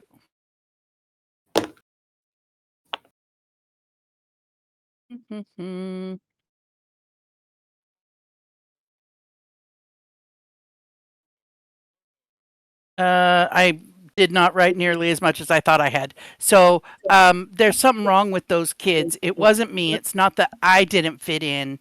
It's that those kids are weird. I mean, they get all involved when they're making the art, and then they just sort of crash. They didn't have no, you know, nothing outside of whatever it is they were making. It's just very uncomfortable, and I got tired all the time. And it wasn't fun. And I think it should be fun. But them kids, there's something wrong with them. Like they didn't love what they were doing. They made very pretty things, but it was like they was, I don't know, some of them was like they was empty on the inside. They made pretty things on the outside, but they was empty on the inside. That's probably because they didn't have any of your dad's beans, right, father? No, uncle. Uncle. Forget the relation. I don't imagine that beans really have a lot to do with it, but if you say so, sir. Well, If you're back here at There's home just making art, something wrong and weird about it. It just felt wrong and weird, and I didn't like it, and so I came home. well, that's probably for the best then. They're doing it. It's all consuming. It's their life. These things do happen. People choose a path and they're consumed by it. But Nothing else don't you think, exists. sir? Sometimes that's bad. Don't you think? Well, if they're I mean- happy. Were they happy? Well, no, but they weren't sad either. They were just kind of, and it's mostly the older kids. You know, the younger kids, like when I, kids my age, and the new kids showing up like when I did, were normal. But the kids who'd been there longer, it's like it's just, I don't know how to explain it, but they were just sort of, if they weren't in the middle of making the thing, whatever thing they were making, whether they were sculpting or painting or singing or whatever they do that is artsy, when they weren't doing the thing, they were just sort of a lump. They didn't have happy or sad or anything really. They were just alive ish. Well, maybe It you was were weird. maybe you were the smart one for getting out of there. If you didn't want that to happen to you, you Yeah, can make your art without all the baggage. yeah. But Mom doesn't understand. She thinks I wasted a good opportunity. But Well, it was weird. I didn't like it. do you happen to have anything that's more portable I can take with me? Oh, you mean like finished stuff? Well, oh, yes. I do. I do. Hold on. And she pops up. Her stool goes clattering down on the ground, and she bumps the table, and the tree teeters a little bit. And she scurries off into a corner, and she pops the lid off of a crate, and she goes digging around in this pile of straw that's in this crate. And there's bits of straw flying out, and then there's this piece of canvas that goes flying, or like cloth, that thick, heavy, woven Hessian cloth goes flying. And then she turns around and stands up very tall and just thrusts her arms out in front of her and offers you the most unusual, warped, twisted, and ridged purple as a squished blueberry purple vase. That's A vase? about, yeah, it's a vase. It could be a vase. It could be a drinking vessel. It's got a foot like a vase, and it kind of goes up and then it twists, and there is one section where you can actually see straight through it, like there's a hole, like a donut hole through the middle, and then the two sides that go around that hole sort of twist around each other and go up. That's what it looks like on the outside. But if you look down in, it's just one base down inside, and it's just very intricate and very lumpy. And all the deepest color of purple with those weird ribbony, drippy specks going down it in a darker shade of purple. And she offers it to you, and she says, "This is my absolute favorite vessel I made. If you put water in it, the water goes glug, glug, glug as it goes down in. And it's a really pretty, almost musical sound as it bubbles down in. And then if you look at the water, it looks black because it's so dark inside. It's just beautiful. If you stare down at the water, if you hold it very still and it's no movement, it's like a mirror. It's really neat. And I would like you to have it, mister, because you listened and you didn't doubt what I was saying and you didn't say I was being a difficult teenager. And I appreciate that. Well, I mean, I wouldn't dare just take this for nothing in return. I mean, I'd like to fund your future artistic endeavors in any way that I can. I mean, I just use Mom's stuff. I don't have any expenses, sir. Well, you're very fortunate. Mom, I work here and she lets me use materials. You don't have to pay rent. You don't have to, oh man, that's the dream. Whew. Right. Well, yeah, except she harasses me for not going to that stupid school. Well, your path has taken a different road. It all happens to all of us. I did not see myself out here. I would have. I'm very far from home myself. Certainly didn't go to any university to learn or any temple to learn the things about the Moon Maiden that I know. And he kind of like goes into his coat, his cloak, and he kind of fishes out another moon wood carving. And he's like, my art isn't quite as sophisticated as yours, but I do like to dabble with the wooden variety of sculpturing.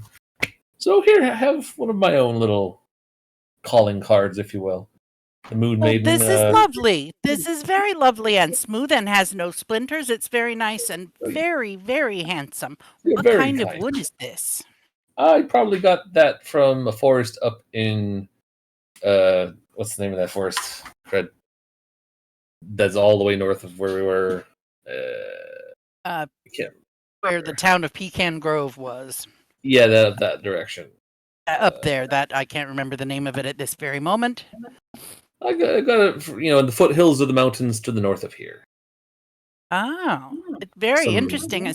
I like how it has all these little stripies in it. It's very cool. Right. Well, at least if not any monetary exchange, have art for art. I like that. That's very nice. And the Moon Maiden will smile upon you in all your endeavors. Blessings of Salute on you. Oh my goodness. Thank you very much for putting blessings on me, mister. You have a wonderful day. Oh, and are you buying dishes? Do I need to pack up some dishes? Yeah, we are buying some things, I believe. We have a homestead over in Dybrook that we're setting up, and if you ever in your travels need a place to stay, the Homestead for Wanderers will be open to you always. Bring some art by. Well, that's very nice. If I ever do any traveling at all, I would definitely remember to go to Dybrook. And you don't happen to have like a little plaque that I could put, like wherever I put this, I could put a little plaque that says who was the artist that created this lovely sculpture. No, not really. But look, you made carved wood things. You could carve one. My name is Effie. Effie. You want to go by Effie? Yes, Effie. Effie Barkanow. Just Effie's fine. Just Effie. Effie. Yeah, just Effie. Only Effie in all of this rather large island.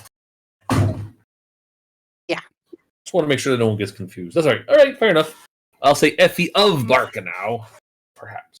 Oh, that's good. There we go. Because my mom is Barkanow and my uncle is Barkanow and I'm just Effie. All right. And don't let my mom tell you my name is Euphemia because she's wrong. It's not. I understand. And he leans in really close. Says, Dusk isn't really my name either.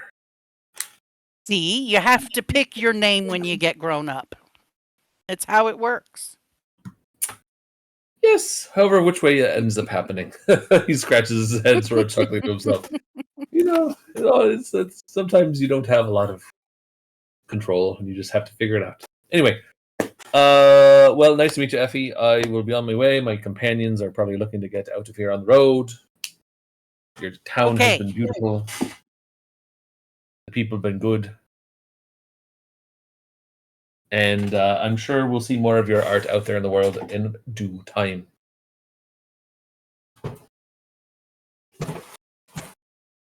Lovely. While that was all going on, Yes. Maya took her pack off at the mention of pretty things and plopped on the ground and started digging in her bag. And Okay. she has retrieved a fistful of assorted small bits of tourmaline and would like to leave them with Effie. That's that fancy rock from north of here. Those rocks Yeah. are worth a lot of money, you know.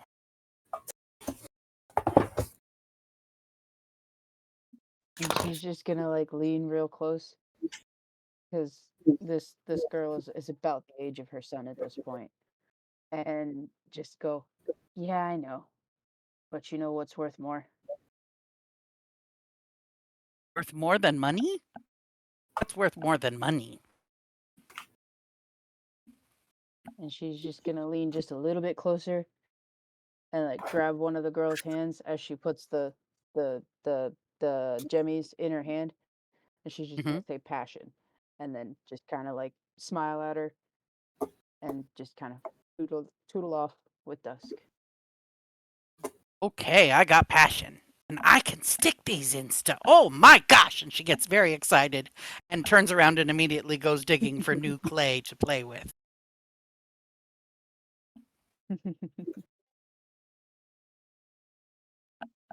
And I mean, she's maybe 13, 14 years old at the most. Alrighty. Snaps has gone off to the kitchens. I thought we weren't going to buy a Beans. We're just going to buy the... No beans? Somebody really wanted the casserole dish. I think we were just going to go for place settings. Okay. Well, then you pick out a set in the front area there, and Ms. Barkanow takes them down and carries them in and puts them on the table there next to that tree that Effie's been working on while you guys have been talking. And the set that Snaps has selected has been gently placed on that table. And as you walk away, she starts, she has to put down the rocks and start packing up the dishes. And she gets them all. And they are individually wrapped in that canvas fabric, tucked down in, and then a wad of straw goes inside each cup.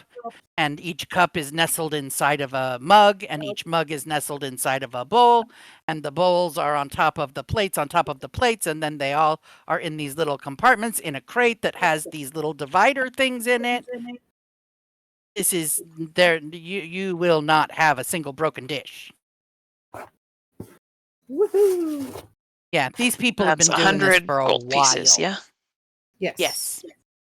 Okay, so Snaps is no problem paying for that if we're getting one set of 8 place settings. Yep. You are now the proud owner of a set of Barkanow dishes. Okie dokie. You are not an owner of a bucket of baked beans. Gregory, I'm sure, is very pleased about that. I am. I was considering genuinely the next time our players went to sleep, I was gonna do it entirely through my wallet, but Snaps beat me to it. Okay. Pottery fan, man. I mean, there you go. The collection of mugs you would not believe, but I digress. So you will have finished up at the Barkanow Trading and Rest by, I don't know, maybe 9 o'clock in the morning. You are in possession of a very well packed wooden crate with a lid that's been nailed on, and if you shake the shit out of it, it doesn't make a sound. Woohoo. Well, that could be so nice to know, because if it were clinking the whole way to Dybruck, we'd probably go absolutely batty. Mhm.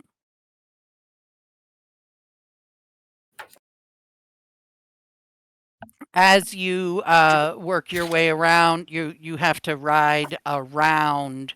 So you go from the stables down to the front and across in order to get out of town. And you can skirt right around and never have to see the sign at the front of this building. We never went to the building. That building sign said Barkanow's Barbecue Baked Beans. Oh, that one. Okay, so we make our way out of this lovely town. Do. And the next stop is a town called Broughton, Broughton. It is about 24 miles south of Barkanow. Your carriage still only travels at 4.5 miles per hour, so leaving Barkanow at 9 a.m., you would arrive in Broughton at about 2:30 in the afternoon.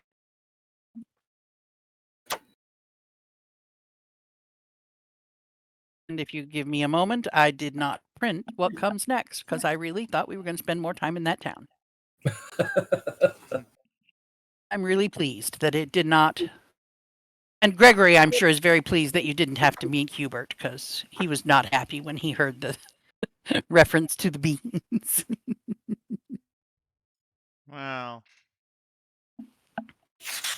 He would have greeted you and said, "Welcome to Barkanow's baked beans in a beautiful bucket." Yeah.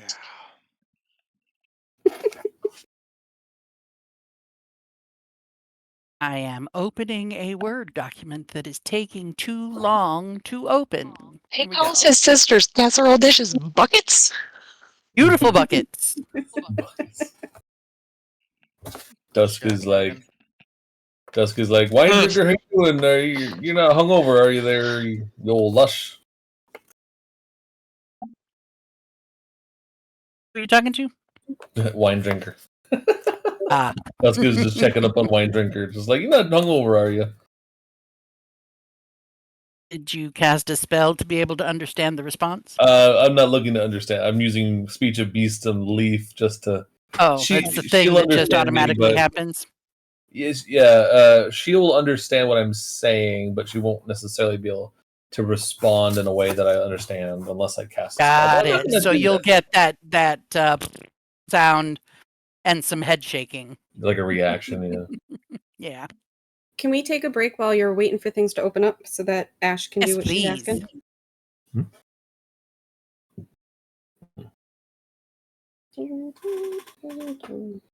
It's fucking hot. Forking. It's hot. What was the look about the elf? I didn't understand. Well, what look? You gave me a look when I brought out the elf. Oh, I forgot that we were giving it a skeleton. Well, I was thinking about the skeleton. Should I continue to keep it only as the arms and legs like that? I don't know if trying to add anything into the body is going to make a difference or work. I think that's better than what wet glue with, right? The wet glue makes the paper Okay, really yeah. wavy. Only if you have Don't think it printed. Damn it. thin layer of it. Yeah, but I'm going to stand up. Test time.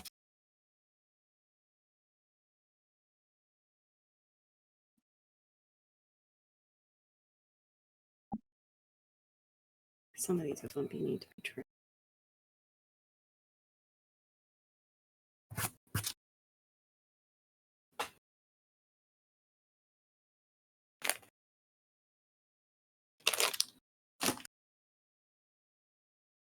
The wire. Oh, Mm-hmm. How many it's very pages simple. did I write, for fuck's sake?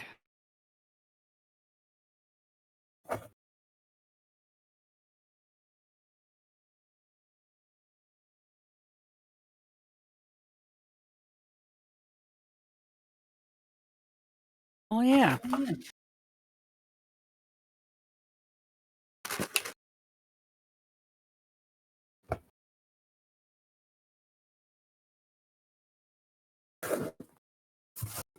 Print.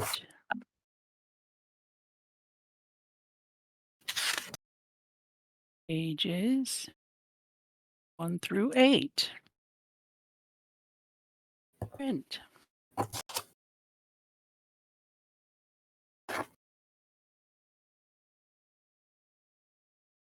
Why are you having trouble connecting to the printer?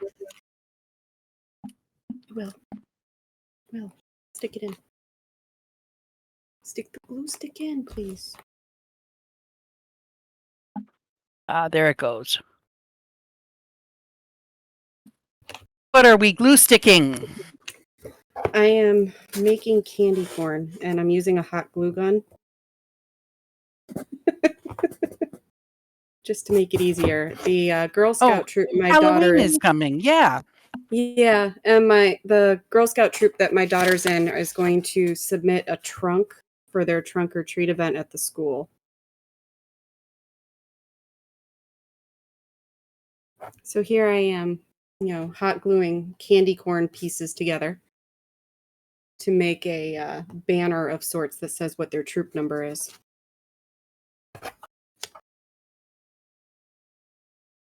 And hot glue guns just dry a whole lot faster.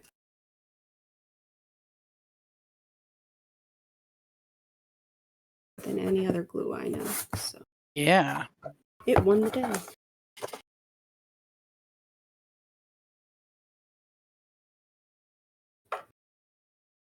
So they sleeping? Morning scry.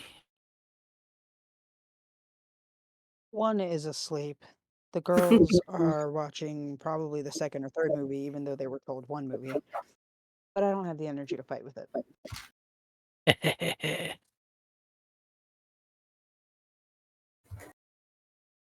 We're gonna skip the morning scry today. Oh, I don't know whose turn it is to be scried on.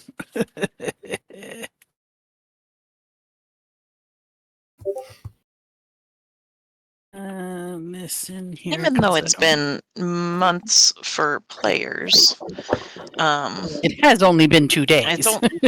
it has only been a couple of days. I don't know if Dusk would remember to do his little see invisibility thing in the morning. Yeah, I would have done that probably if I had remembered. If player had remembered.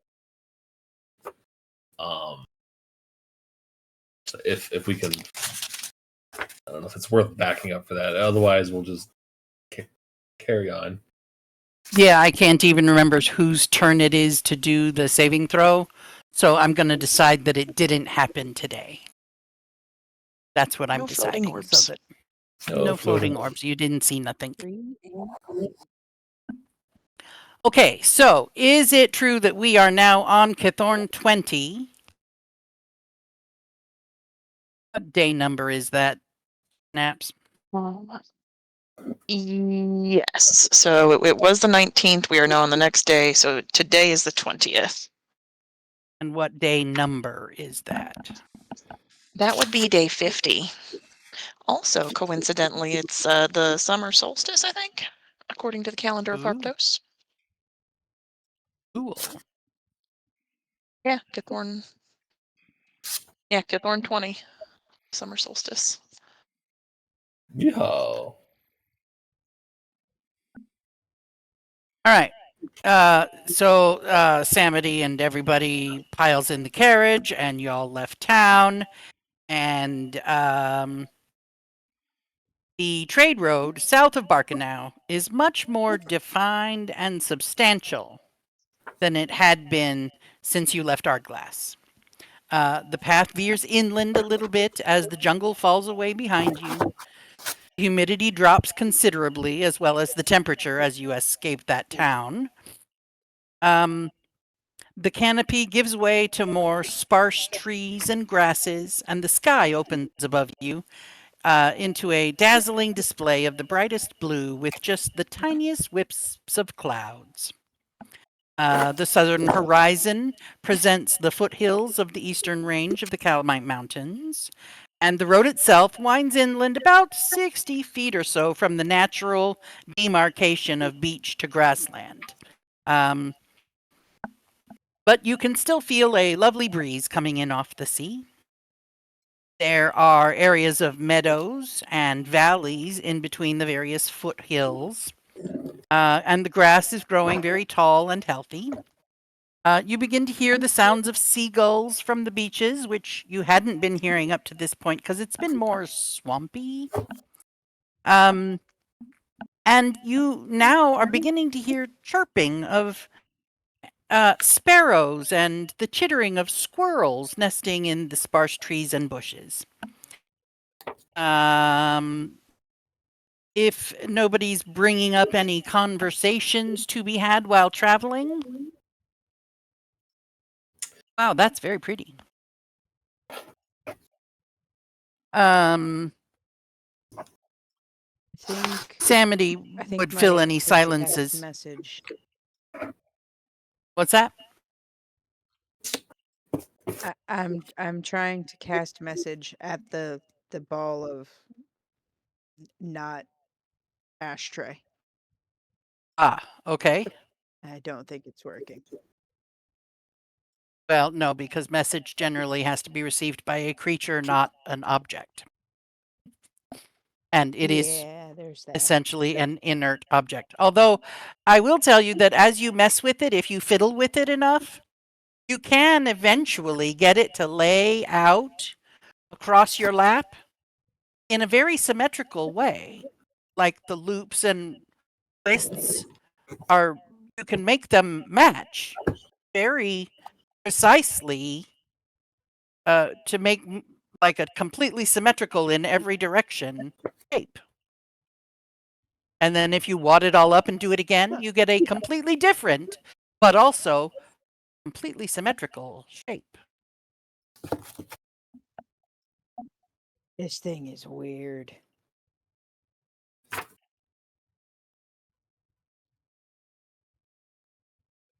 Mm. Oh no, my puffy thing just died, for fuck's sake. Not That cool. is very inconvenient. Let's see here. So, any conversation y'all are having in the carriage along the road? If there's silences, Samity will fill them with questions and whatnot. I think I'm just how we all doing here? Any further thoughts on our unwelcome what's it called? Morning guests that didn't show up this morning, but any other thoughts that we might do to figure out what's going on there? Who's chasing us? Who wants us dead?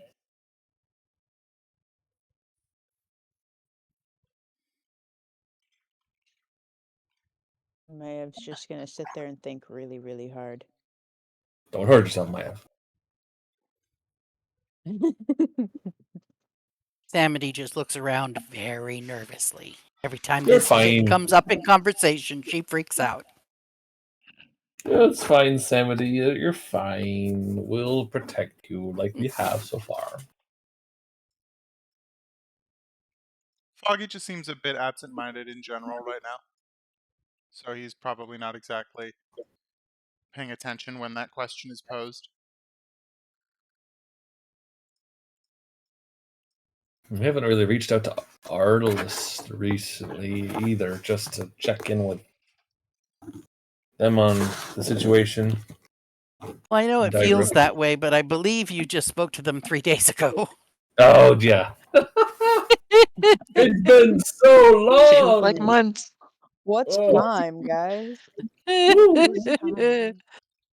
2 or 3 days ago. I Time is can't a even sword. remember. I can barely remember what Artlist said about this.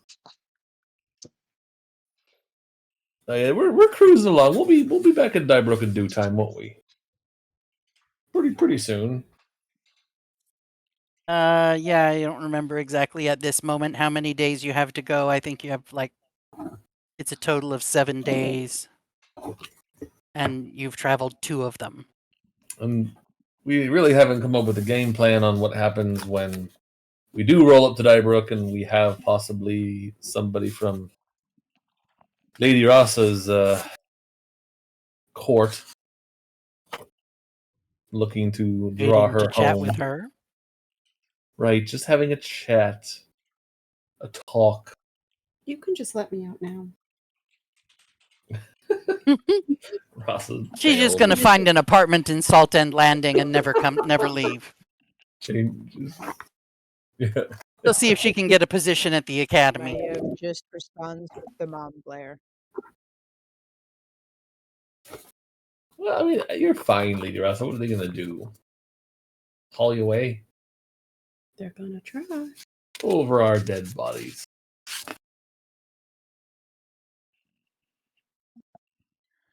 They're not gonna do that. So, in a moment of quiet, Samity is going to pipe up, and she's going to say, I'm just curious, getting to know you guys a little bit better, and maybe not talk about such scary things. Can I ask, if you guys all decided to just settle down and stop all this traveling, what kind of stuff would you choose to do to, earn money or fill your free time? Like, Dusk, you would make art, right? I mean, I would. I don't know if I do that for a living. I think I'm still very much. I don't really know, to be honest. Money is not really a big concern for me. I have a lot right now. I'd probably be fine for the rest of my days. I don't know. I sort of have a calling to help, to protect those who can't protect themselves. And Maya just has this instinctive smirk when he says that, and absentmindedly grabs her necklace.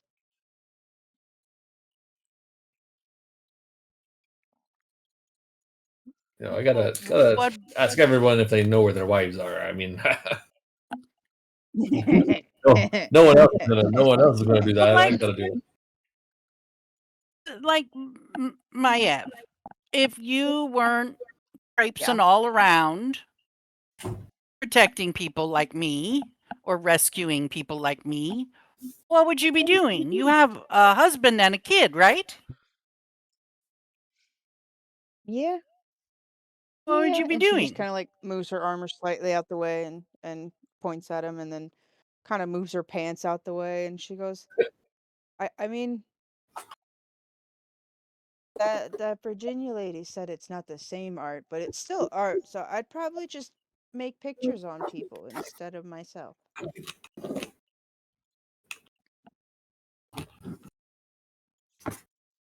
And what about you, Lady I don't Rasa? know Oh, if I could make Rasa, them. just Rasa. I don't know. I've never given it any thought. You just always knew you would be rescuing people? No, before I left home, my future was spoken for me. This is me just now learning and exploring and trying to figure stuff out, I guess.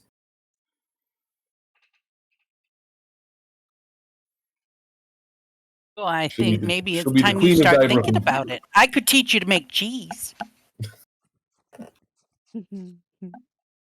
She'll be the queen of Dybrook in no time. I have a feeling that Dusk just got punched.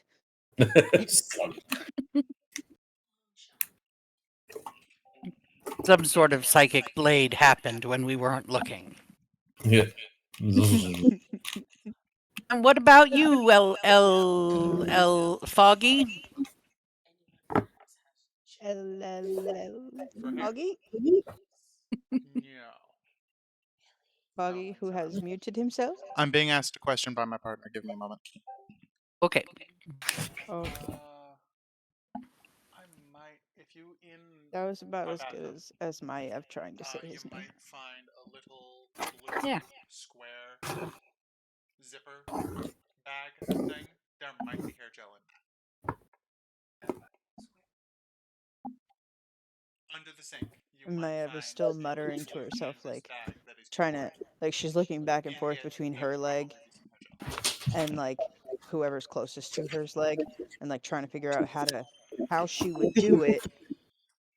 And It would be she's like excited, moving though. her body around, trying to figure out how she would do it so they could see their own pretty pictures. Because I'd have to be like behind you.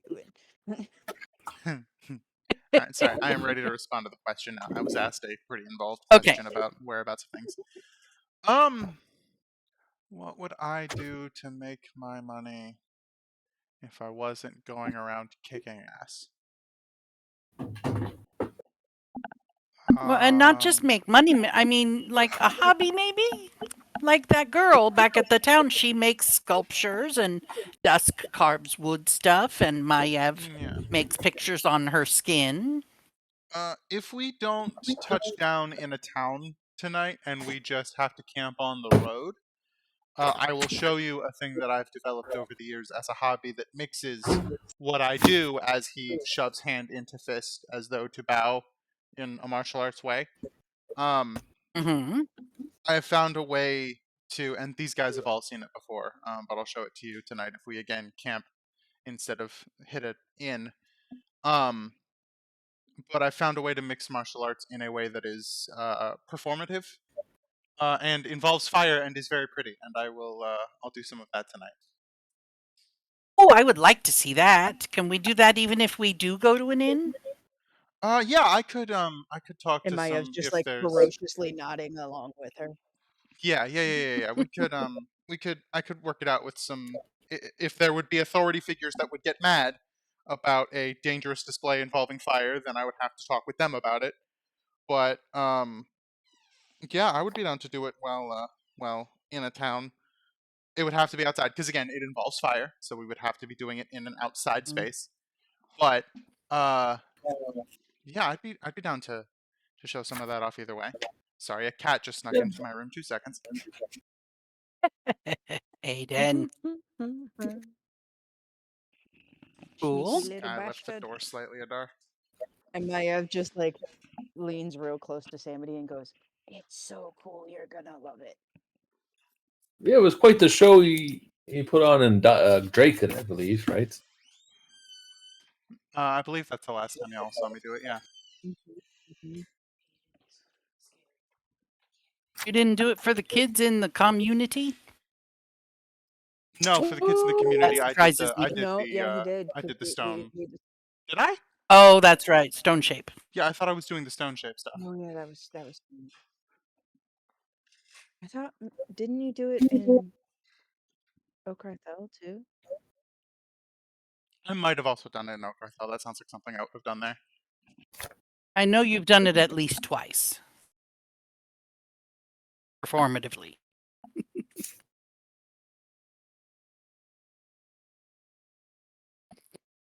So, moving right along. Before we're moving right After along, about... Yes, please. at some point during that conversation, when the focus is not on me or Maiev, I'm gonna make direct eye contact with Maiev and kind of clear my throat a little bit. And she'll like stop fiddling with the thing in her lap, like, "Huh? Yeah, what's up, bud?" And just using 2 fingers gently tap the side of his head.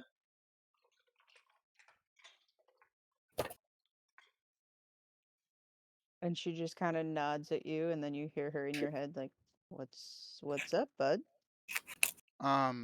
Assuming we camp instead of go to an inn tonight, I don't really know who to talk to about this because it's kind of weird. But I feel like you're the right person. Can we have a little one-on-one conversation at some point? I gotta get something off my chest. Sure. Thank you. Anytime, bud. He just nods and continues to attempt to engage in the conversation after the point at which his input is required, quote unquote. That was it. Well, I would say then, unless anybody else wants to do any more RP in the car on the road,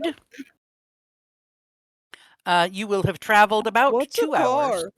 car? You I'm will have sorry. traveled about 2 hours haven't across attended the this event. expanses of meadow and foothill. You hear a ruckus of calamatic proportions.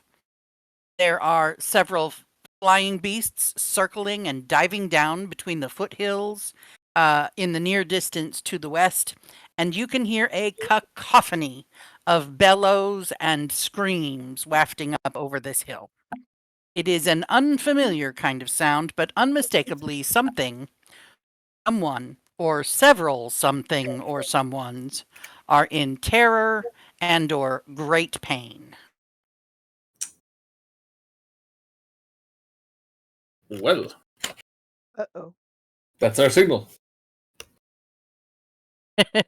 How far is it? Like, if we stop, would it be a big run, or like how much further till we get closer or start, or is it? Well, off yeah, beaten path? the ground is outside of the road you're on is pretty rocky. I wouldn't suggest taking the carriage off the road, and there is a hill or two between you and whatever it is these giant flying creatures are circling around.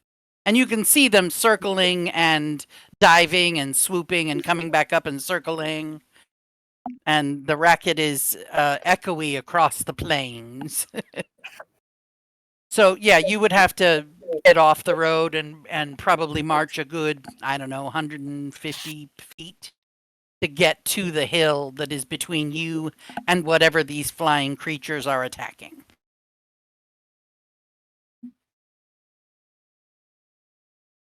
I would, yeah. So I'd pull. Dusk would take the cart off to the side as far as he felt comfortable. It's like, well, I don't know if we should leave the horses here unattended, though. Well, I'm I not feel going not staying anywhere with the near that horses. noise. Samity. Yeah, Samity's like, I'm not going anywhere near that kind of racket. As I you will feel man the comfortable. horses. You watch Probably the armed. horses and the dishes. Got it. Anyone Go got do a your dagger to rescuing spare? thing. I thought we already armed her. Oh, we did arm her, didn't we? Yeah. She's She got armed something herself. She snatched a crossbow crossbow from or a dead something. body. Yeah, All right. somebody taught her how to use a crossbow. All right. Poorly, but So yes. she climbs up on top and as sits we're- in as we're Dusk's getting spot. ready to run off. As we're getting ready to run off, Maya like stops dead in her tracks and spins back around and goes, "Don't forget to feed your crossbow," and then goes back to Don't forget to feed it. Don't forget It's to feed the important. crossbow. He's like, all right. Just a little hesitant leaving Sammy there, but he'll trail the group, huffing along in his Alrighty. full plate armor. Where are we?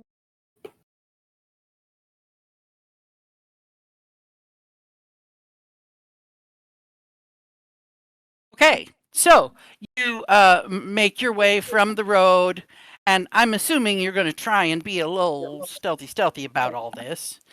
And you go over that first hill and down into a little valley, and then you're about to approach, and it's getting loud. It is getting loud. I And want to put up psychic whispers. I just need to check how many people again. there are, well, Samity's back at the wagon, and there are 5 of you. 5. Yeah, but I don't think I can do 5. I'm trying to figure out how many people I can do. Go I to think you Oh. usually have to leave out at least one of us. 1 or 2. I can only do 3 people. 1 or 2. So I can do 4 of the 5 of us. Samity? It's 11 o'clock. I think Okay. Maya usually assists with telephone with the psychic. with the whole message Yeah. thing. Yeah, so I would probably do Maiev and then the 2 healers. Because I That's know exactly Maiev what I was going and to suggest. Foggy usually communicate enough on their own. Indeed. And then I just need to figure out how long it is. So give me a minute. That's one roll of your dice, and that's that number of hours. 7 hours. Wonderful. 7 hours. Woohoo. Ooh, Yeah, natural we good. 19. Where's my stats? Because my Hey, tablet is whoa. currently dead and behind me. Stealth plus 2. 21. What is stealth, babe? Advantage? I like advantage. Oh, because you got fancy boots, right? I think so. I have to find the pretty dice again. I haven't actually taken them out yet today. That was 17 hours. No, just 7 hours. 7 Of hours. I think the 7 17 was his stealth. Ah, got it. Oh, Jesus Christ. 19 for stealth for Rasa. He did not like. 2 18s in a row. Let's go. Dusk is being super sneaky. I'm I was missing about- Maiev, I knew I think. was about to Oh. speak too soon, but I was like, we're doing so good. It's still an average above 16. That's pretty good, pretty good, pretty good. Yeah, 18 for Dusk.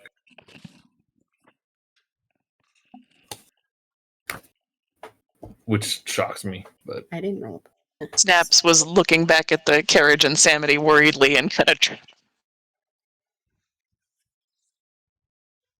That tracks. 17, well, 17 plus shit. Okay. Thank you for your willingness to do so. Okay. So, with an average of 16 stealth, I'm going to assume that as you approach this final hill leading to where these horrible creatures are flying around, and as you get closer to them, you can see them. My Thursday What's that? Gregory thinks he's muted when he's not. I did think I was muted. Thank you. So, you are essentially army crawling because this is a very gently sloped hill. And you wouldn't want to just waltz up there if you want to see what's going on the other side. These things flying in the air now you can see are pretty big. To even be described as large.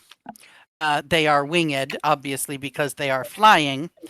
They have long, long necks, and they have very bloody, messy, gooey faces, and long tail, and very vicious-looking claw at the end of their little 2 feet. They are circling and flapping and diving and circling and flapping and noticing.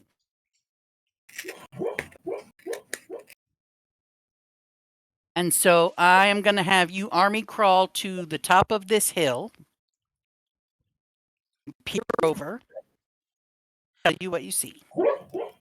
As you reach the crest of the hill and look down into the valley, you see a conflict that can only be described as a bloodbath.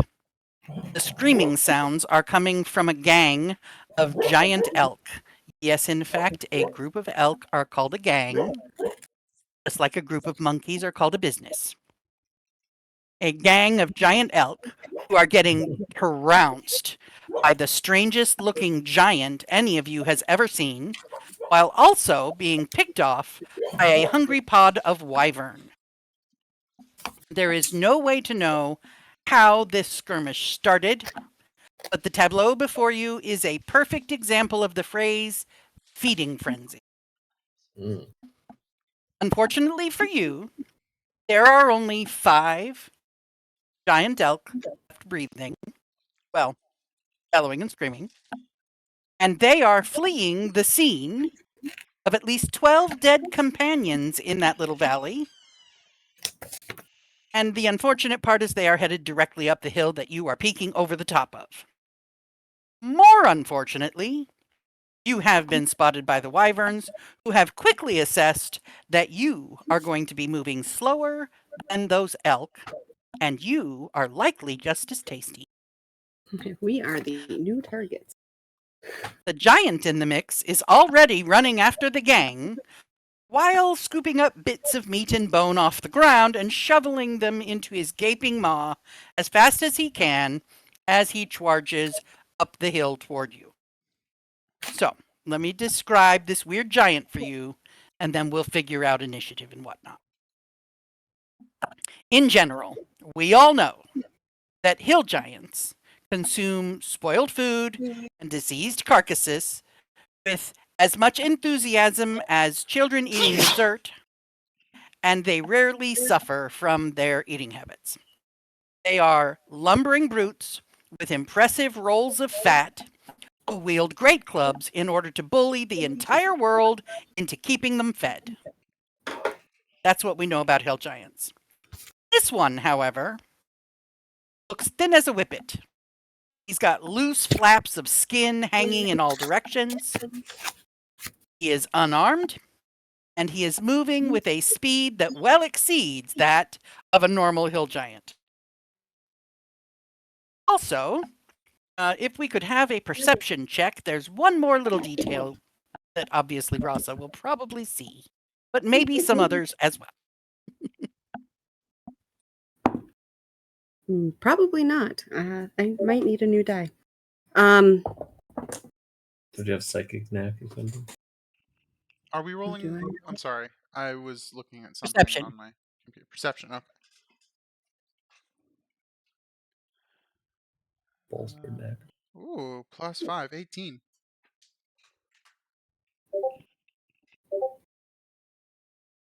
Goal 2 for my Ev. Okay, so Dusk and I rolled 17. Augie. Oh, I thought yours was an 18. Sorry, that was your snaps. That was your stealth roll. No, I rolled a 17. Dusk rolled a 17. 17. And Foggy was what? 18 total. 18.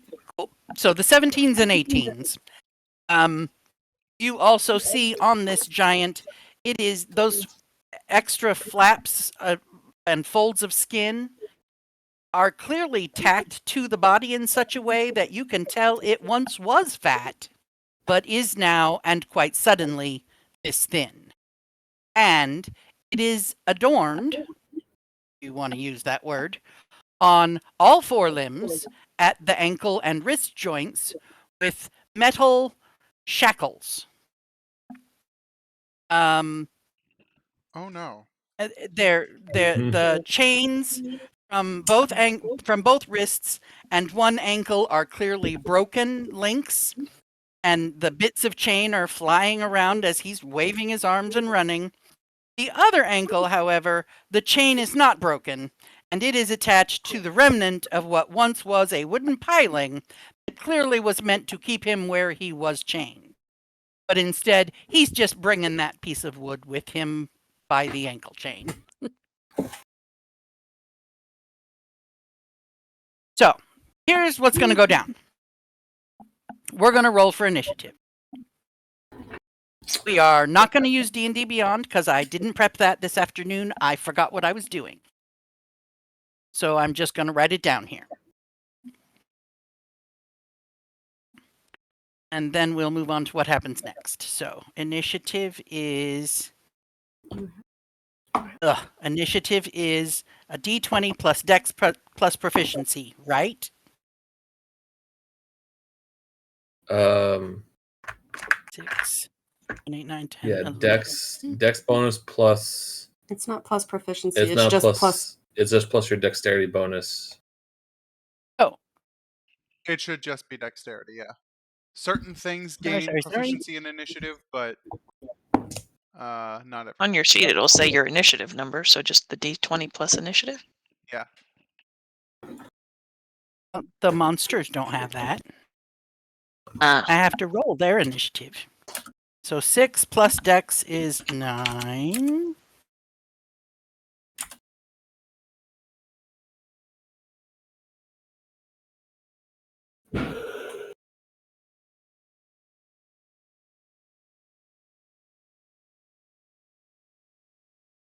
16 plus 0 is 16.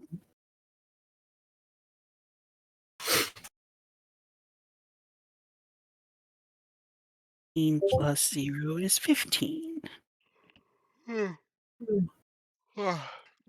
Desk, what is your initiative? Or initiative, Jesus Christ, your dexterity total? 0. Oh, so you have 10, Ben? 10 or 11, one of those two? 10 or 11? What? Yeah, to have a modifier of plus 0, And I dex assume is then your 4. dex is either 10 or 11. Yes, it's 10. Sorry. Okay, yeah. So yeah, I'm going before Desk. Oh, yeah. Okay. I didn't think I asked that in a confusing manner, but I guess I did. Of course you did. This is you we're talking about. Yeah, that's fair. I did.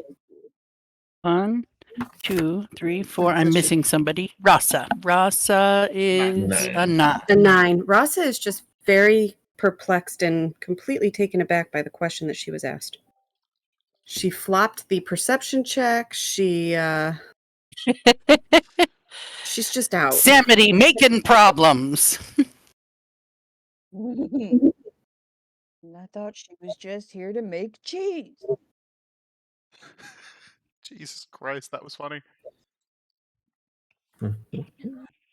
Oops. I fucked it up twice. Starting again. 17, Maev. Could be why Snaps is rolling badly too. She's relieved she didn't have to answer that question.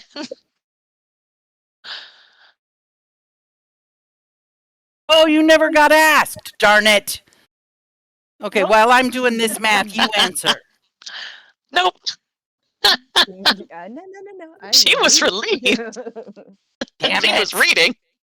Why didn't anybody help me? I think whatever answer she would have given, and then whatever reaction Samity would have given is less funny than the image I have in my head of Snaps just slowly raising the brim of a book over her eyebrows so that her face is Yup. not seen. Just trying to disappear into the background.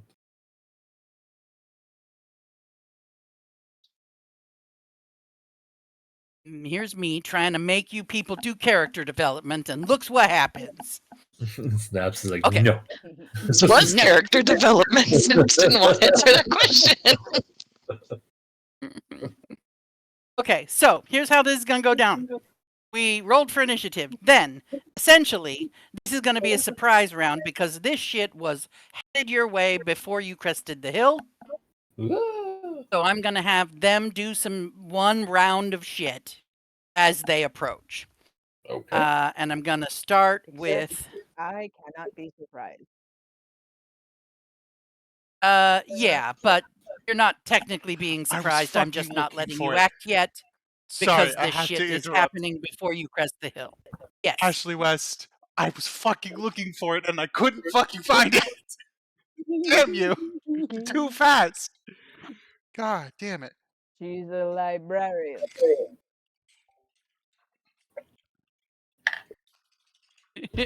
You're talking about the picture of Marisha Ray hiding behind a book. The Marisha Ray. Okay. Yeah, I was fucking looking for it and I couldn't Finding find it. memes for chat. Finding memes for chat is an extreme sport. Yeah. Yep. I guess I'm not so. good at it. Okay. So, it's not technically a surprise round because these things are all happening before you crested the hill. But I wanted you to hear and see them happen, and I wanted the dice to decide how this first bit happens. So, the first thing is this big, scary giant We are still looking at Barkana, by the way. does... Oh. Yeah, that's a thing. In Thanks case for letting you me weren't know. aware. Noom. So back off screen to the right is the bloodbath of elk over here. There's like 12, at least think, about 12 dead elk on the ground back there, having been trampled and half eaten by this bizarre ass giant. And I am gonna do the thing that happens on the giant's turn, which is he does this thing. And as a result of that thing, he punches this elk. I forgot to color code the elks. Damn it. Elk. Red one. Elk. Blue one. Elk. Green one. Elk. Orange one. Elk. Purple one. Fantastic. Why? Wyvern. With their Red powers one. combined. Wyvern. Beat by 1 second. I'm just slow tonight. Okay, A long so week. the hit points of the elk start at 42.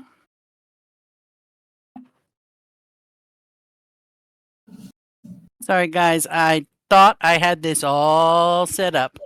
Clearly, I got halfway through it and decided to take a nap. Happens to the best of us.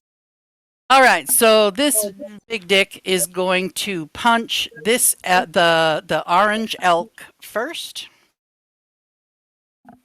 and he does 18 damage.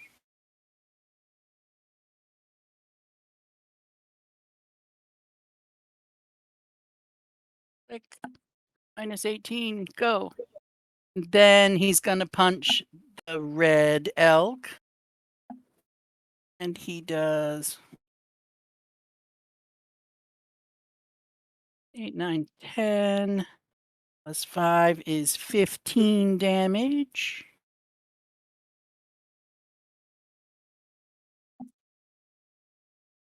Cool.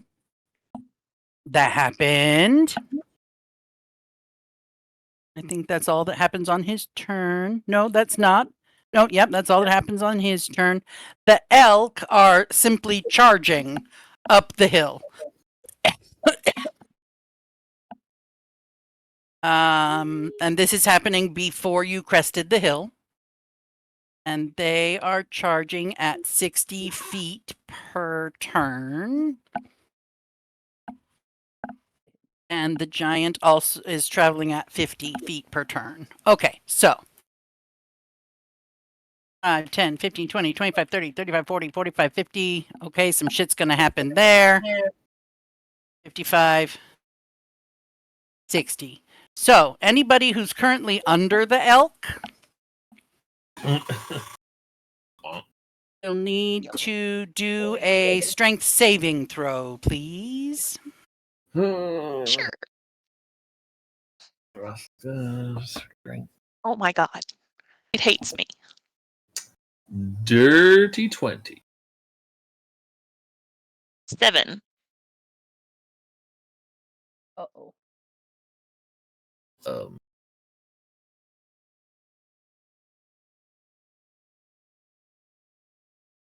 Stampede. Okay. Sorry. The DC is a 14. Anybody who failed is knocked prone. And rather than moving your bodies, I'm just going to put it here. So anybody whose saving throw was less than 14 is now prone.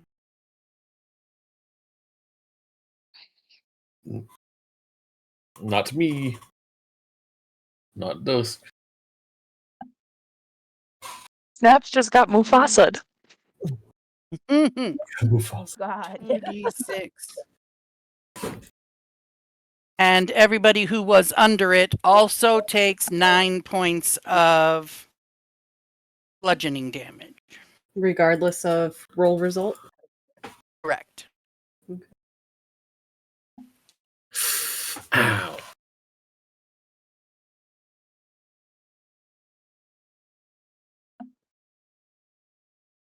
And the others did not make it far enough to cause any damage to anybody, so that's the end of that. Let's go up here. Piece of paper. Here it is. Here it is. Christ. The wyverns will use this round simply to notice you guys and course correct.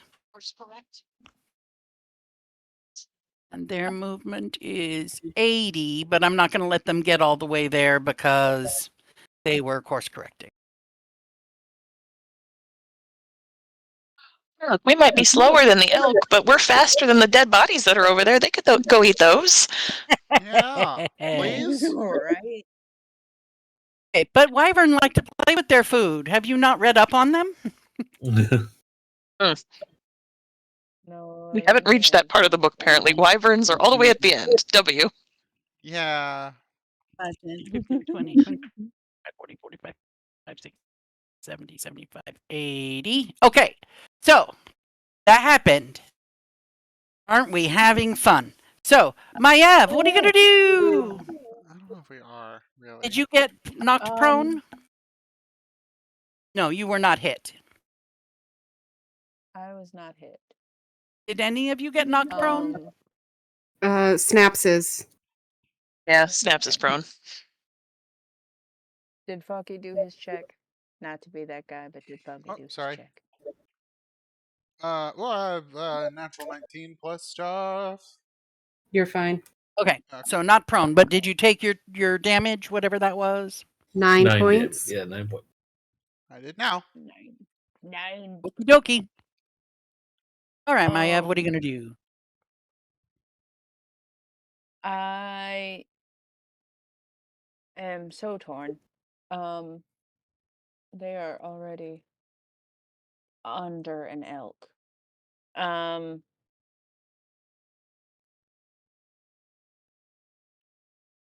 I think Maya's just gonna be like, shit, spread out, guys, and kind of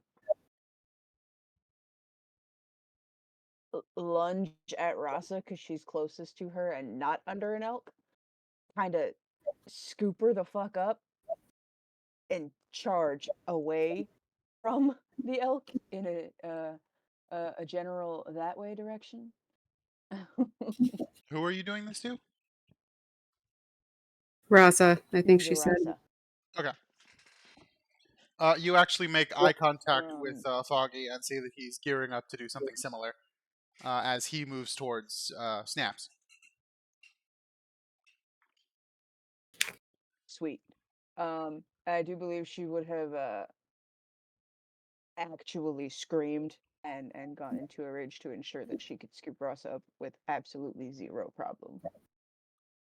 Okay, I'm Than going to just say fucking- that carrying your cohort is going to essentially halve your speed. Yes. That's cool. So just move the two of your. I will move you if you like. Yeah, as a unit. Just a general this way direction, and I will get to 20 feet. So 5, 10, 15, 20 feet. There is a wyvern about 20, 25 feet above your head. But as you're running that way, it was flying this way. So you'll be crossing Okay. underneath it. All right. And what are you going to do now that you've moved? And I'm going to say you still get to have your action because you pretty much just shoved Rasa ahead of you. Oh, I'm sorry. Rasa, are you going to allow yourself to be shoved? Considering Ross's mental state, my guess is she's pretty,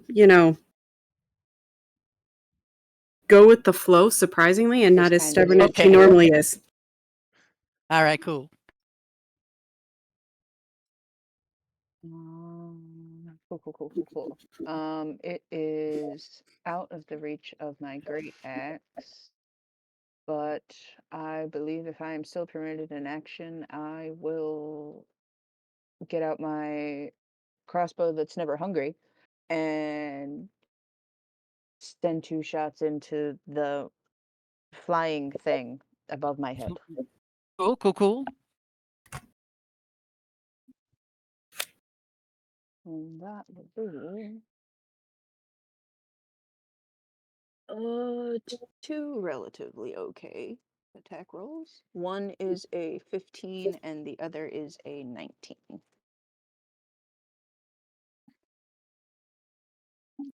Both of those do hit. Fantastic news. Which character am I playing? I'm shooting things.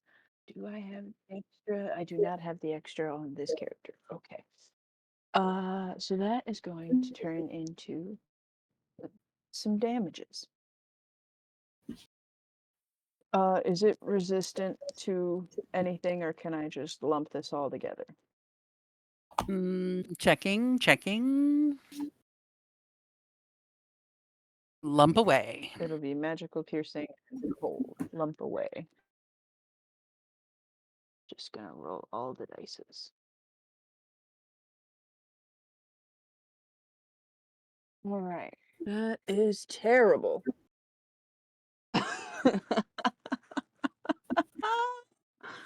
6, 9, 10, 11 points total of damage for both of my magical cold crossbow bolt.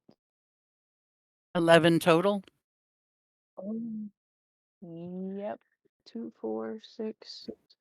Another 3 is 9, and 2 more makes 11. That was terrible. That is a wonderful question, though, Ashley West. Hey, Gregory, are we recording? Yeah. Okay, just checking. Cool. I had to stop it for a Sweet. minute because there was a visual bug thing that happened, but I restarted it. Good on ya. But of It course, had that been was mentioned, so I was curious. yeah, no, that was Alrighty. like an hour and a half ago. I had to restart it, but we're good. So the next thing that happens, No. that, and then an 8.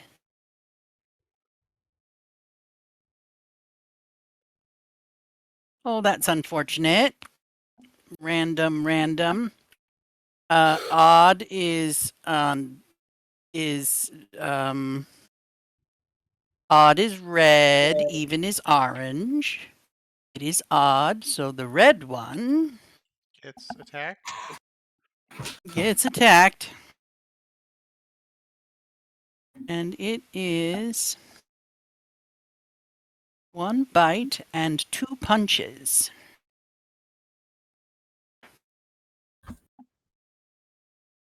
Misses with the bite. Hits with 1 punch. And misses with the second punch. He's not as good while running, apparently. So he does 3d8 plus 5. He does 7, 8, 9, 10, 11, 12, 13 points of damage to this elk. Okay. And I believe next is me, if I had to guess, unless something else beat me. Yes, you are next. What are you going to do? Oh, thank the gods. Okay, so I'm gonna kick on my boots. Them is boots. Yep, I'm gonna burn one of the 2 charges on my boots for the flight. And roughly gauge something here. Mom, tell me if you want me to make an intelligence check for knowing that I want to move her here because that's still within 30 feet of Rasa. Are you okay with me just doing that math mentally? Yeah, Foggy could eyeball, how close you want to be to Rasa. Okay. I'm then gonna I'm gonna kick on the boots and Yeah. I'm then gonna take snaps to near probably that square. No, that one. Get them as far away from things as possible and keep them still within a decent distance of things. So I'm gonna move snaps to there. Right, that one. Am I dumb? No, I am not dumb. Yeah, there we Like go. that? And that will take that takes 30 Makes me feet of the flying 80 that again. I would have, so I have 50 more feet of movement. Right, because the flight also doubles my movement speed. Flying speed equal to twice your walking speed. This replaces your movement for the turn, yes. So Snaps has been dragged across the ground by a flying monk. Yep. I would lift gently so that it's not like I'm not like Iron Man dragging someone up a building and no, it's a gentle let's get out of here. And then with 50 Snaps more goes feet of ragdoll cat and Let's just be not goes good. limp for a second. Yeah. And then I have 50 more feet of movement. And then so I'm gonna go with 45, 40, 35, 30, 25, 20. I'm flying here. Yep. 15, 10, 5.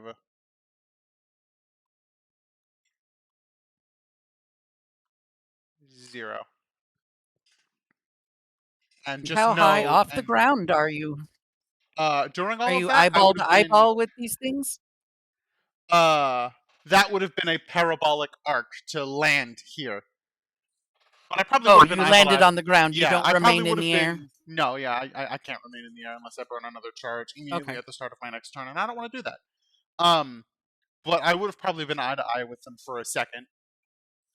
And Okay. in fact, in flight, if you would allow me the same courtesy you gave to Maev and still have my action here.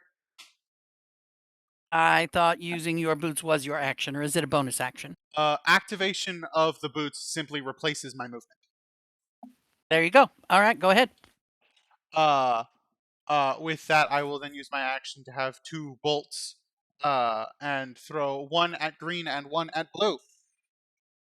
Wyverns. Okay. 1 at green and 1 at blue. Wyverns. So. Got it. Let me read a thing before I go rolling this. Other stunning strike. Where is the? How do I? Where is it? Features and traits. Class features. Barbarian Reckless. How do I play D&D? How does one D&D? Okay. Would I be allowed to make these reckless? Where's your body? I Advantage believe Oh, there it is. Reckless is melee. Yep, it would only be advantage on. It's not melee rolls. It's attack rolls that use strength, and this uses my dex. So never mind. I wouldn't bother. So green Okay. dickhead.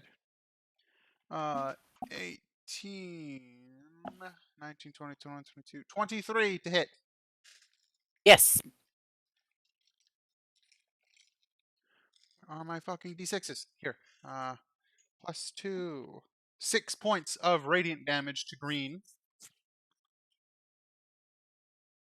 Okie dokie. And then natural 20. And there's this scorched mark appears on its wing. Yeah. And natural 20 to blue. obviously hits. Holy shit, a 6 and a 5. Jesus Christ. Okay, so that's 11, 12, 13 points of radiant damage to blue directly in the mouth.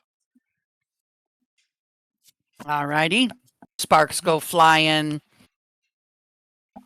That long, forky tongue gets sucked in, and a roar happens.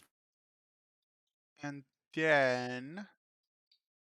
Oh, I want to do it so badly, but it's kind of dumb. Ghosty guys. We forgot about the ghosty guys.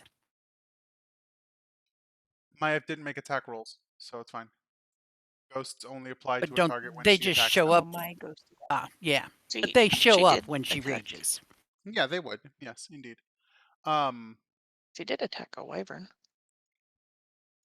Yeah, she shooted at a wyvern. Oh, well then yes, Red would be being harried by The red one ghosty should be guys. red. Okay.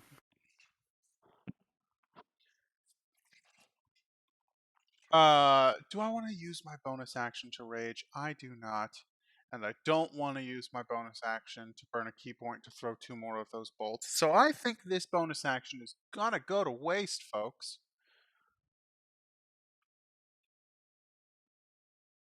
Yeah, there's nothing I Okay. would want to do with my bonus action here. Right. Dusk, what are you gonna do? There be some elks and they be charging in your direction.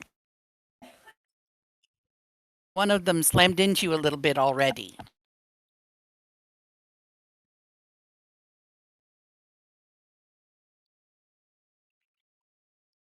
Dusk.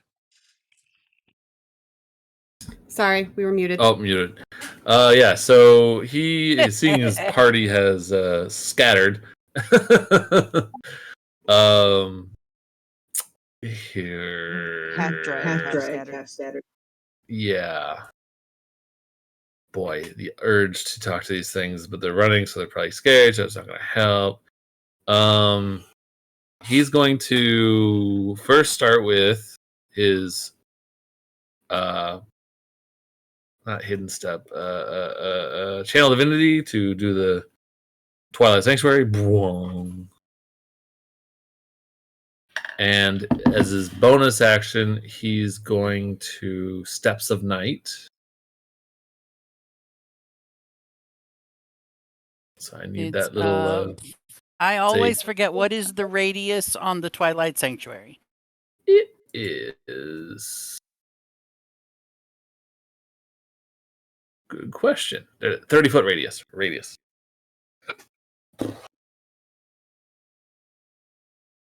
It's dim light. Did I get it And- right? Yep, that looks good. So yeah, bonus action Steps of the Night. So he is going to fly straight up about 20 feet to get a. I don't know if 20 feet will clear the elk or not, but Yes. I believe so. Giant. How big is giant? Oh, 15. They're 15 feet high.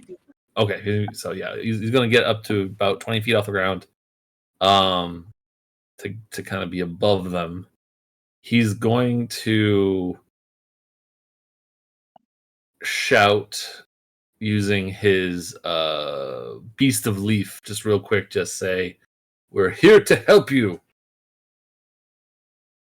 and just sort of direct it at the elk, who are probably going to just keep on stampeding, but he's going to try. And he's going to angle about 10 feet this way. He's uses his remaining 10 feet to get closer to Snaps, who he realizes is still laying down. Not quite out of the way of the elk. But yeah, 20 feet up, 10 feet over. And that will Alrighty. be it. He's That's just gonna action, shove the elk. movement, bonus action? Yep. I'm gonna put 20 in my little blue circle. 20. Go beans. Alrighty. So, beans. But you didn't buy any beans. Okay. Red Wyvern first is going to dive at Maiev. And because he is flying, he can attack with bite, claws, or stinger. He's going to go claws and bite. So, claws first. 17 to hit Maiev. That hits. Cool. Oops. Dropping dice all over the place. That would be 13, 14, 15, 16, 17 points of piercing damage. Wait, I lied. Ouch. Oh, it's still correct. But it is slashing damage, not piercing. And then it's going to try She's to bite you. raging. What's that? The rage. I just The said rage she's is raging. Ah, the rage is good. And then 17 plus shit to hit for the bite. strong. That definitely hits. And it does less damage. 2d6s. Oh, but it did really well with them. 11 plus 4 is 15 points of piercing damage.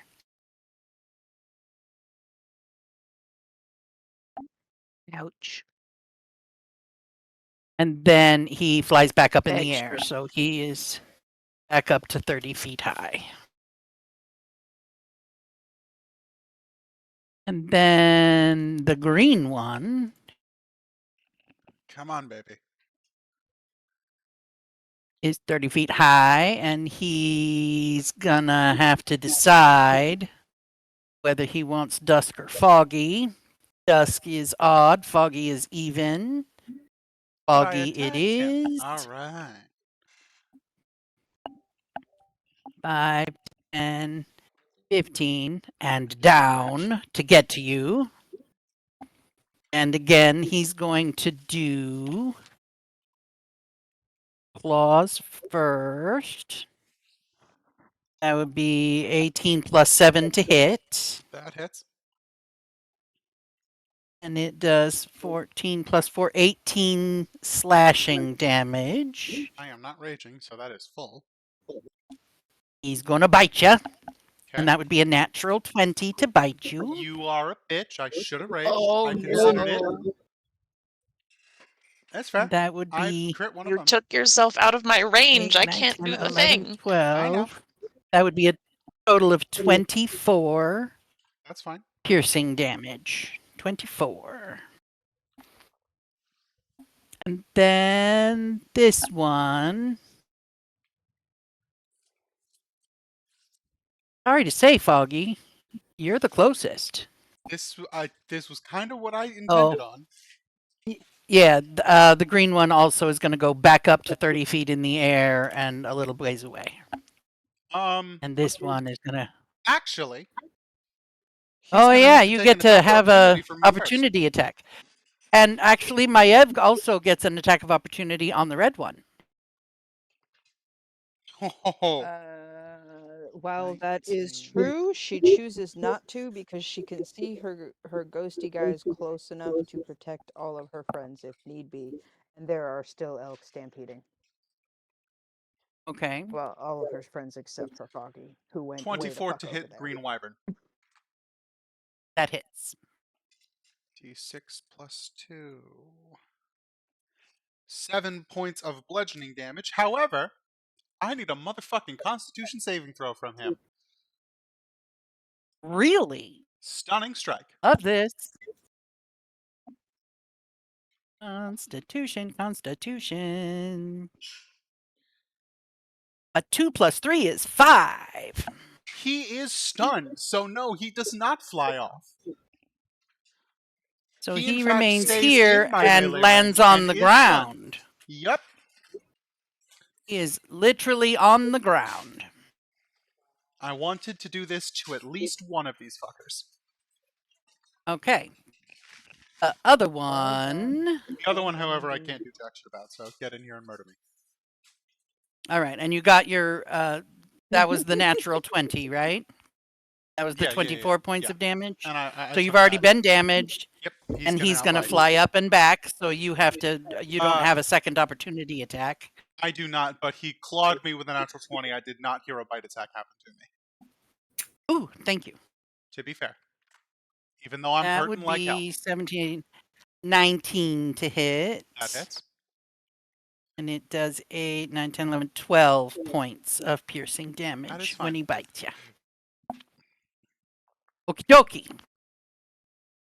Did we do damage to this white? Yes, we did damage, and he's been grounded. Great. That's all of their turn. Rasa, what are you going to do? Rasa, I guess, is just going to swing at the big bad Reddy because it's right in front of her face. Mind It's you, 30 up in feet the above air, her face. but that's fine. My Yeah. psychic blades have a range of 60 anyways, so Yay! yeah, it's still going to be, right in front of my face. So let's start with that one. And please to God, like me better. 14? That hits. Oh, thank God. No. If you use your DM inspiration and give you advantage, you can get sneak. Oh, yeah, everybody's supposed to start the session with DM inspiration, but you got to make it True. cool. Yeah. But you got to make it cool. Oh, That's not cool. 5 points of psychic damage. Well, if you think, I'll give you a minute to think of how to make it cool. I'm pretty sure there's going to be another round of combat, so I'll think of something. Okay. fair enough. So it if does this how was much Ayla, damage? it'd be easy. Ross is a little harder. All right. What's the damage? 5 psychic so far. Okay. Would you say that is cocked, or And will you give me that? That's Its not tongue lashes around and its head shakes wildly for a second. Natural 20 on my second hit. Oh, that's going to hit. Yeah. And does anybody get, like, advantage against this thing, Maiev? Ghosty guys affecting it? Where is it? Please. Underneath it. Oh, under. No, it has disadvantage against any of my friends, and they are also resistant to the damage Okay, cool. dealt by the thing. Okay, 12 points of psychic damage. And again, the tongue goes lashing out and it's roaring and shaking its head like a dog with a bone. And then, just because I think I'm going to be an idiot, I'm going to 40 feet, huh? 5, 10, 15, 20, 25, 30, 35, 40. We'll go there. Go long. This is Rasa. I always go long. Okay.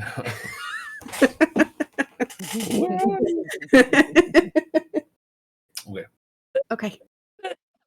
That'll be all. How's that? How's that with the aura? Did I fix it? Do not Hers? see an aura. I only I I mine. see one You for... still don't see. You still don't see a red line around Maiev.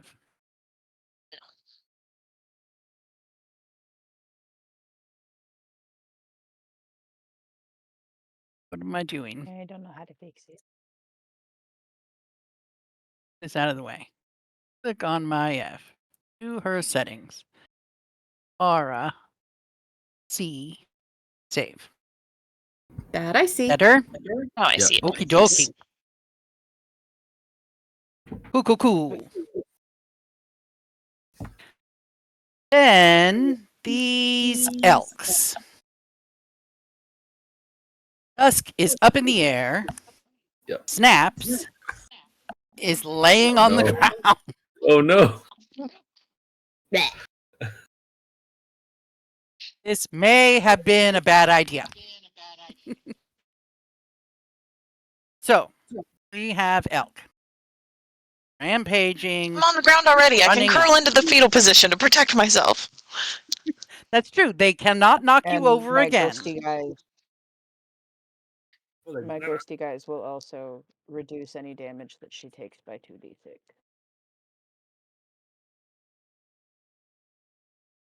They are traveling a total of 60 feet. 25, 30, 35, 40, 45, 50, 55, 60. I'm just going to move them one more movement. And you will have been trampled by 2. And this is with disadvantage, or she just has resistance to the damage? No, whatever damage she takes will be reduced by 8 due to my ghosty guys. The Okay. resistance is to the red raven. Ah, got it. Okay. So, the first one miraculously drops hooves all the way around you, but none land on you. The second one,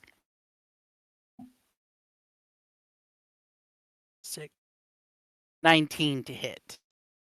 Oh yeah. That's my armor class. 2, 3, 4, son of a bitch. 8, 9, 10, 11, 12. Plus 6 is 18, 19, 20, 21, 22 bludgeoning damage as this frightened elk just Minus tramples 8. all over you. Yep. Minus 8. Okay. And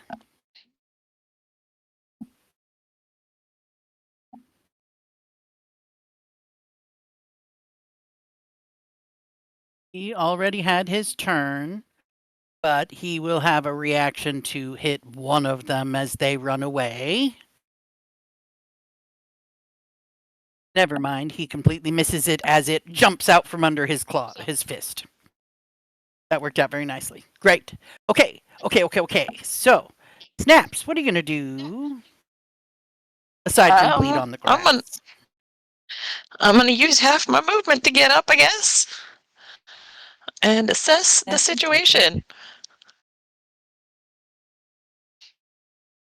I'm having a little okay trouble down there? grabbing your flag. There we go. Okay.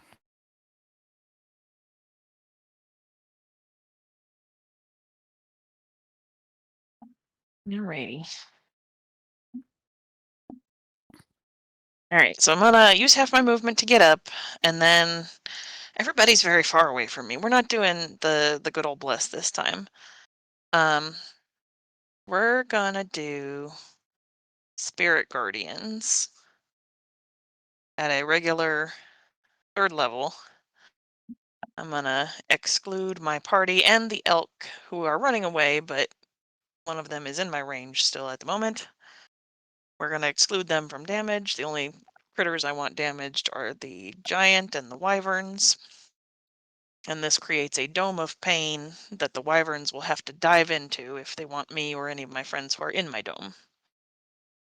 So it would be a 15 15-foot foot radius? radius. Yeah. I fix. There you go.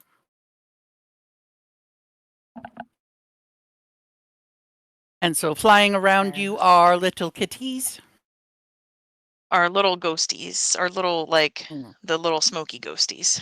Oh, will-o-wisps. Yes. Yeah, the little, I was gonna say the will-o-wisp. Yeah. Alright, well, I don't have a lot more movement yet on this turn. So I'm just gonna amble my way toward Maiev, because Foggy's really far away, and that's distressing to Snaps, but yeah. Okay. Because I only have 15 feet left, I'm gonna get there. Getting Maiev in my dome if that wyvern wants to dive back down into it. I'm not sure how high it is right now. 30 feet. Yeah, he's above the dome at this point. And then I don't have any bonus actions that are not spells, so I can't do any of those because I've already done a spell. And that's my turn. Dokie. Maiev, what are you going to do?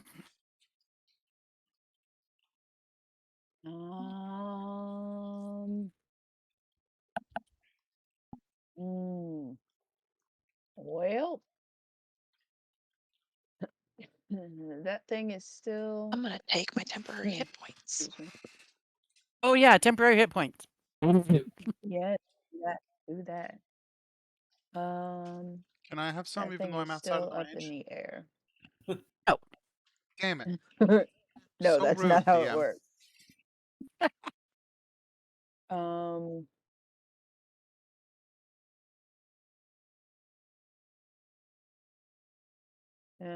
Everything is out of my range. I'm just gonna try my never hungry crossbow again. with different dice this time. And I'm gonna fire 2 magical cold bolts at the red one. That's a thing that you could do. Oh, one of those. One of those definitely missed. I don't think a 7 hits, but No. I'm fairly sure that a 19 does. Yes. It helps if I have the right dice. There we go. That is going to come to shit. 8 points of damages to Big Ugly. Ugly. Anything else? I think.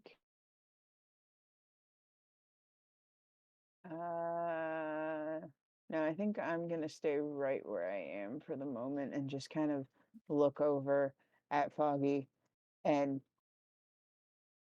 try not to panic. Okay. Twilight Sanctuary.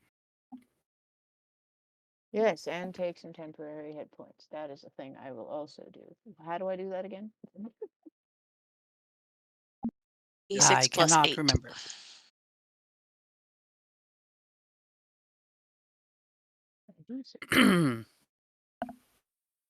This dude.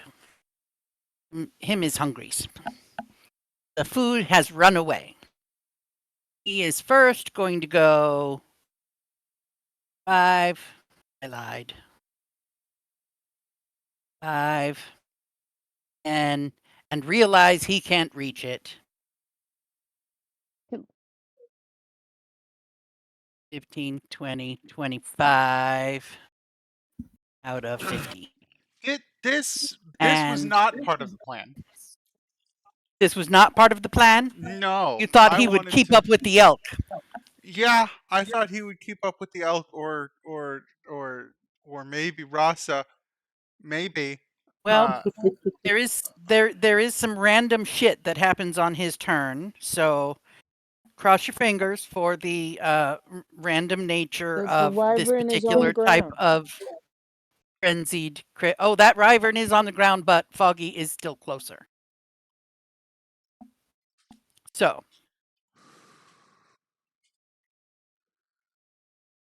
all of his movement to move toward the nearest creature. Yes, he just has arrived at the nearest creature.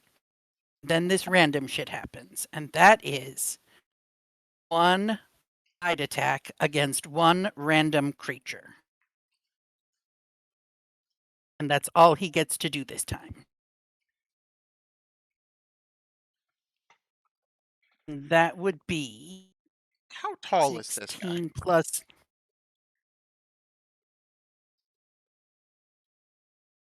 That would be 24 to hit. That would hit. Oh, but he's I'm trying to 15 feet weasel- tall. Yeah, I'm trying to weasel my way out of this. Is there a chance that like if he's targeting a random creature that he could physically reach? Could he at this point reach straight up and hit the dickhead above his head? No, because we've declared that they generally hover about 30 feet above the ground. Never mind.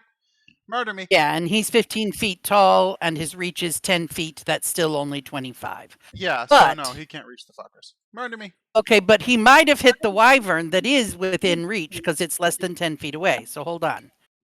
1 random creature within reach. So, Foggy, odd or even?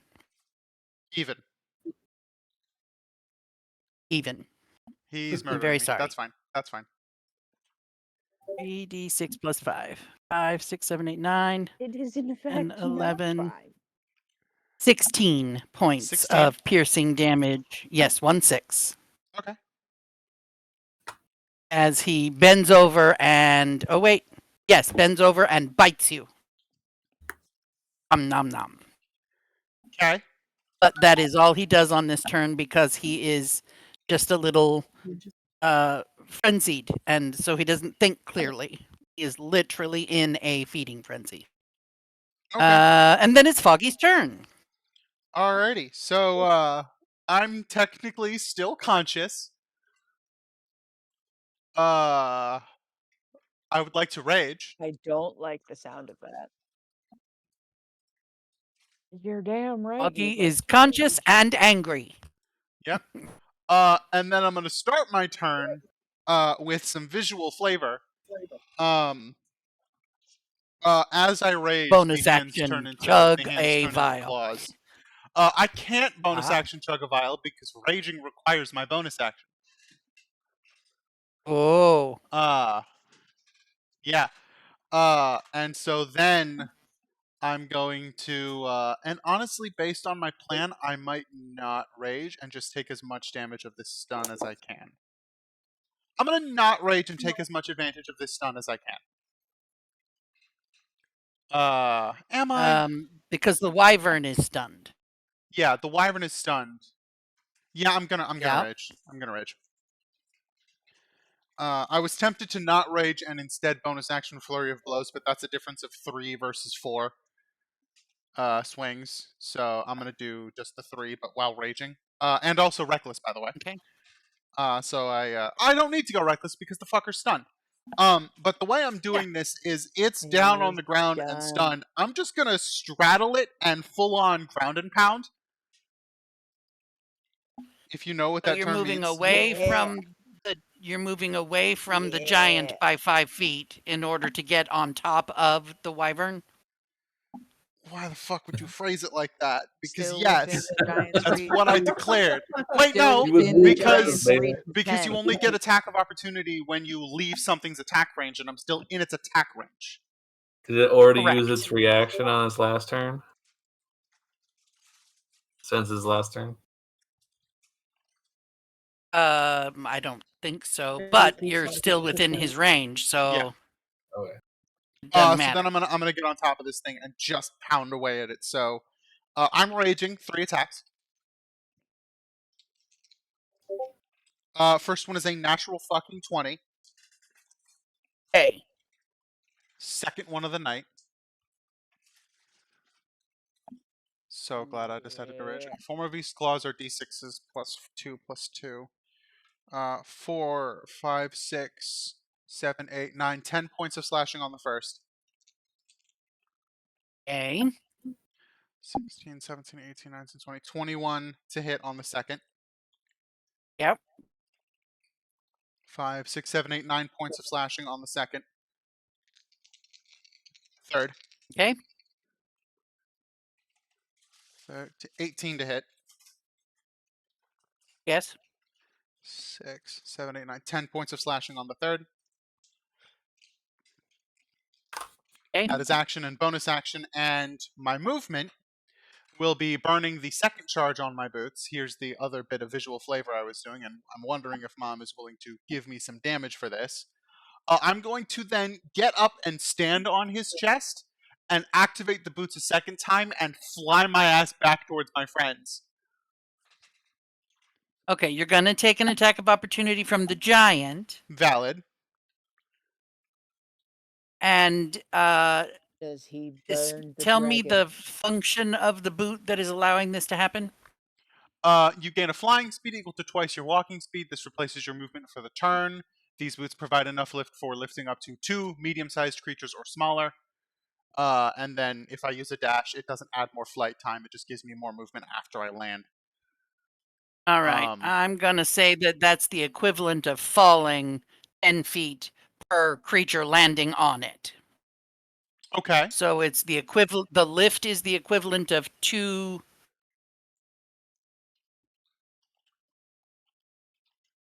Two creatures. That it would be enough lift force to raise 2 people off the ground. Correct. So And I'm just going to say the boosting down off of it. force is the equivalent of 2 people falling on it. Okay. So he's going to That's take 6 logically points makes of damage. Fuck yeah.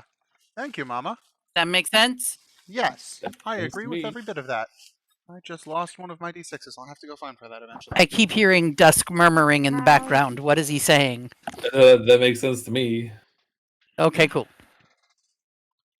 So thank you for that. And now it's going to try to murder me. The giant is attempting to attack me. Oh Attack of no! opportunity. Oh no! You said attack of opportunity. Yeah, fist is +8. 8 + 8 is 16 to That hit. does not hit. 1/6. Armor class is Ah, 17. you survived. Oh, shit. I love being an That's efficient, lovely. good tank. Okay, so I now have 80 feet of movement to get the fuck out of here. Mhm. Get me the fuck out of here. Put you right there. Thank you. I then land Right. there. Yes. And if players are curious, Snaps and Dusk would immediately be able to visually inspect how visibly battered I am. 4 hit points. 4 hit points. He's bleeding Jesus. all over the grass. That's rough, buddy. Yeah, he clearly attempts to land in hero Dude. pose, but there's like 2 or 3 rolls, and then just kinda is just down on one knee. And yeah, you can see that the hands are already claws, and he is bleeding heavily from every possible location. That is action. That is technically, is that bonus action? Yes, because I raged. And then all of my movement. And I activated the boots. I still only moved 40 And feet, but activating the Twilight boots did some damage, and I'm Sanctuary. happy about that. Yeah. So I'm ending my turn and taking d6 plus 8 tempo points. Yes. Yep. Yes. Not imaginary. 8, 9, 10, 11, 12, 13. 1, 3. That is effectively 26 temporary hit points because I am raging, and I'm a happy man. And that is the end of my turn. Dusk, what are you gonna do? Seeing Foggy from up high, just kind of like shoot over, seeing how bloodied he is. Yeah, the temporary hit points will help, but Dusk is going to fly down. Well, I'm getting moved around. 5, 10 at an angle, so I'm now 10 feet off the ground. Okay. And I'm going to cast Aura of Vitality. And we'll just do a little thing there. That's 3rd level. And as my bonus action, I'll use my Aura's ability and I'll give Foggy 2d6 hit points. Thank you. Which Does will casting that at high be... Sorry. level increase the healing? Doesn't say, but start with 10 hit points. No, Alright. it just...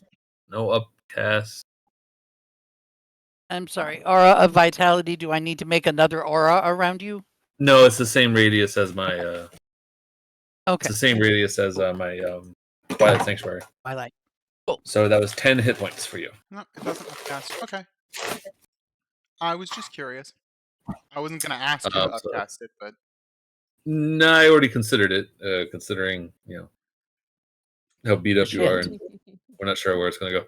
But I'm just going to look over my shoulder and just shout at the giant, like, you have your meal. We'll leave in peace. And just end my turn. You get back from it a very disjointed, growling frenzy of non-words. Oh, Because it's it a is dumb boy. literally in a feeding frenzy. Okay. Okey-doke. Dusk's done. Big flying creatures. Wyvern no longer Green You know, Wyvern stupid. and Green Wyvern spends its turn being stunned. it is still stunned. It is still stunned until the start of my next turn. The start of your next turn. Okay. Yes. So the start of the turn you just had wasn't the start of your next turn? Oh yeah, I triggered it on a reaction. I rolled all of those as though it was still stunned because I figured Oh shit! I rolled all of those as though it was stunned. Womp womp. Which meant you took advantage on all of them. Yeah. Okay, We'll we're gonna hammer go that with out it. in the. Okay, yeah. We'll Yeah, we'll we're hammer just that gonna out a go with little it, bit more but it's efficiently not before stunned the next now. thing. But it's not stunned now. Okay. It is going to take off.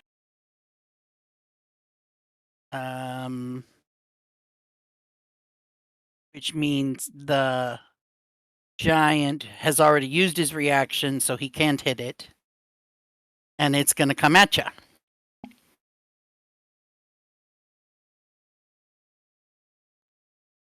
Yeah, It because has he's to not get interested through in the the dome giant. of pain first. It does, it does.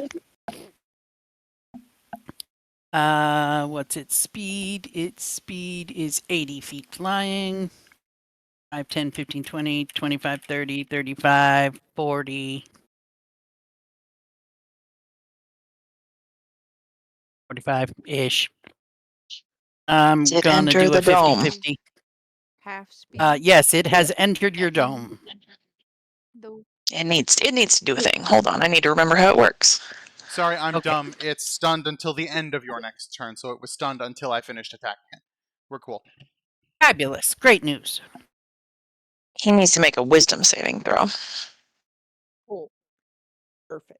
These things are not the most wise. That would be a 3. That's what I was hoping. That's a fail. He's gonna take some He radiant failed. damage. He's ready. He's gonna take 12 radiant damage when he enters my dome of pain. Okay. And then, Foggy, odd or even?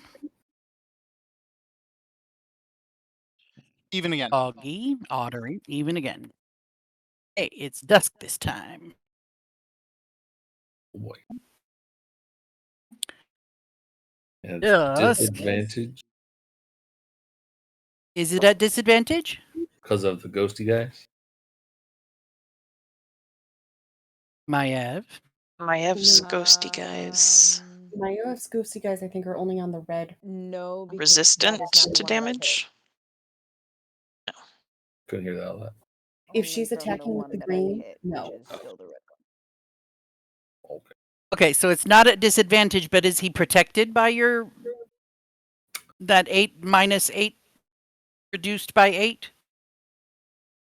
It's the minus by 2d6. I have not had a turn yet, so no, my reaction is still spent. Okay. Okay. Okay. So, first we go with claws, which is 17 plus 7 to hit. 17 plus 7 will hit. 14 plus 4 is 18 points of slashing damage. Okay. Hold on, I gotta do a concentration check. Damage. So that's I got to beat a 10 for concentration check.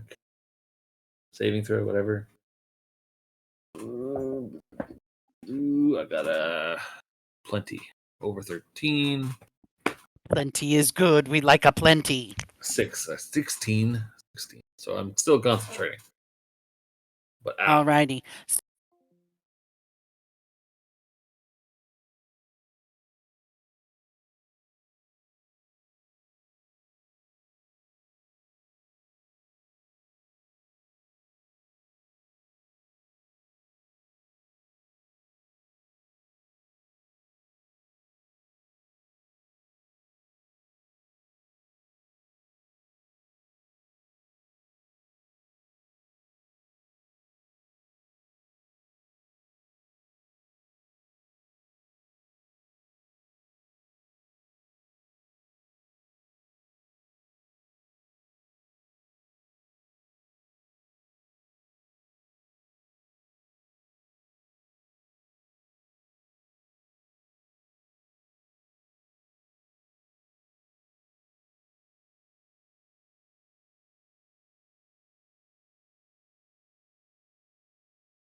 Hi. Bueller. Had to pee. Sorry.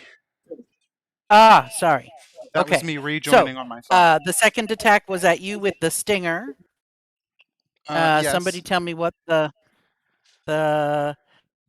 first I damage believe- was. How much? I believe you said the damage was 12? No, it was way less than that. I think it was 7. Yeah, 4 plus 3 is 7. But I 7, need a which Constitution is- saving throw. 7 is 6 to 3. Yep. Damage. Constitution saving And a throw. Constitution saving Natural 19 plus 2. 21. Mhm.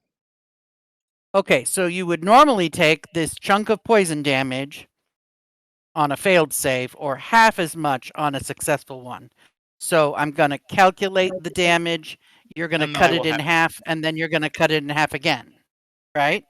No, poison is not halved by rage. So I'm having it once. Oh. Okay. 2, 3, I am not fucked. 6, 7, 8, 9, 10, 11, 12, 13. 13 poison damage. And then 13 becomes in 12 half. for 6. Yes, there you go. Well done, you. Still haven't lost all of the temporary hit points I gained, by the way. Good on ya. And the red one is going to try. Oh, and it's going to fly back up into the air.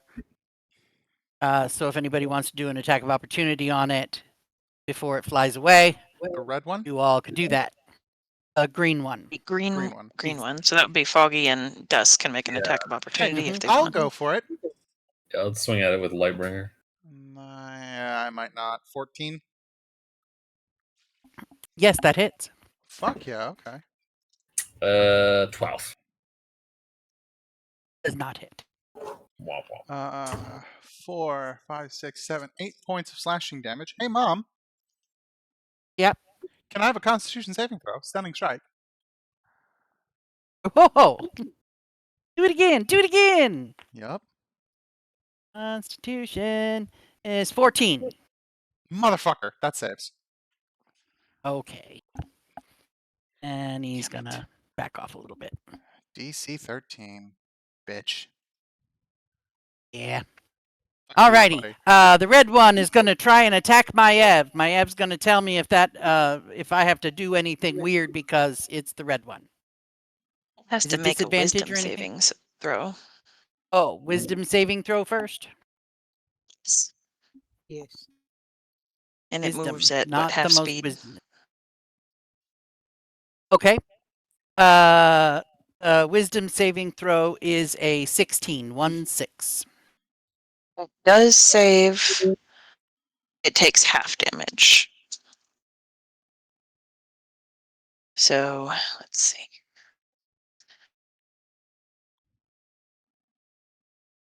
So the total is 14, so it takes half of that, 7 radiant damage. Hmm. And then it's gonna try to attack Maev. And is that a disadvantage or anything? No, if it's attacking. No, because your me, buddies attack. straight- Your buddies straight are attack. protected. Yeah. So it's 2 attacks. Starting with claws. Is 18 to hit. Yes, that hits. And 14 slashing damage. And then him gonna try and sting you. 22 to hit. Oddly enough, no, that does not hit. I don't know how that happened. 8, 9, 10, 11, 12 points of piercing damage, and I need a Constitution saving throw.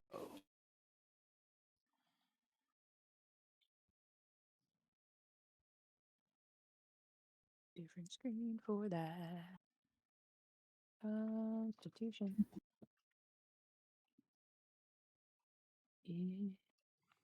Make this dice is sparkly.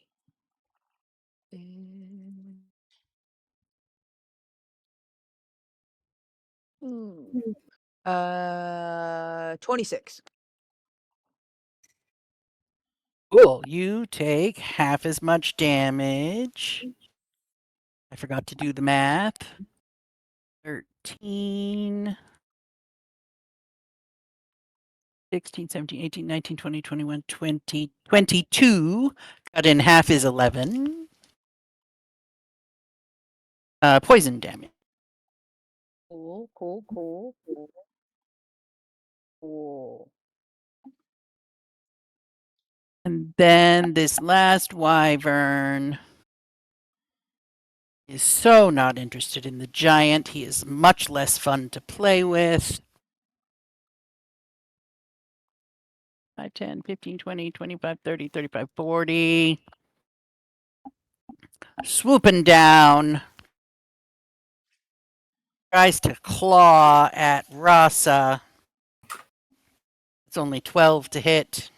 Nope. Nope. So instead, it's going to try and sting you with a natural 20. That'll do it. So that would be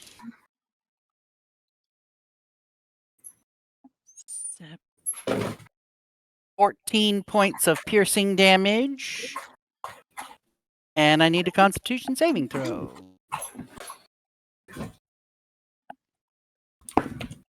Did the red one fly back up? 17. Mm-hmm. Can you What? uncanny dodge Yes. for the damage? Yes, Snaps I would have could taken uncanny a dodge. swing at it. Wait. Uncanny dodge. I Yeah, help think me has- remember that in a minute. Hold on. I'm looking up uncanny dodge. Because my brain is stopping. Yeah.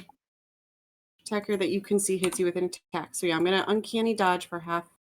And then a Constitution saving throw of 17. Cool. So you will take half of this damage. 10, 16, 19, 20, 21, 22, 20, 23. Half of 23 is 11 points of poison damage. Maiev, please take your attack of opportunity on the red wyvern that we forgot about. Would Snaps be able to make one as well? Yes.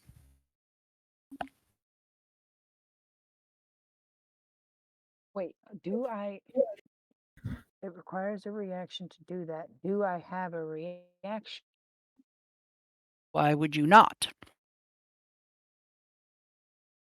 Because I am not managing action economy very well at the moment.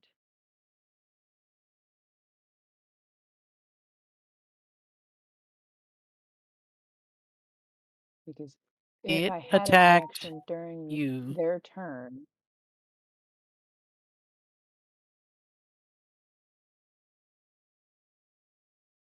Oh yeah, you said you did not have a reaction during Foggy and Dusk's turn.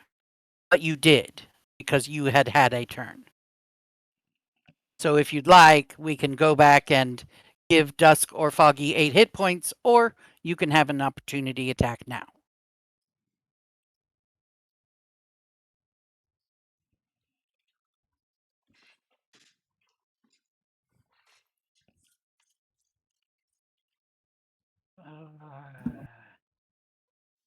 Bash I him. think she's pissed off, and she would have. Yeah, she's pissed off, and she would have bashed him. Yeah. Okay.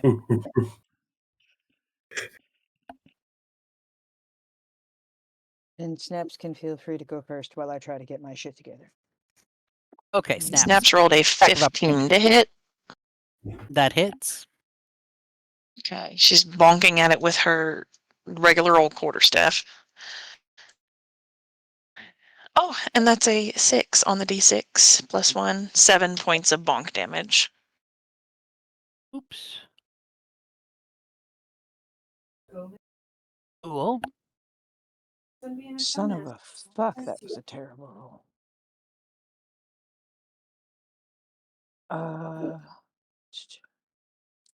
Does a 13 hit them? Yes. Precisely. Oh, fantastic news. So that's gonna be some slashy ouchie from my great axe. Which has been so lonely up till now. Yeah, and it's mad at me for it.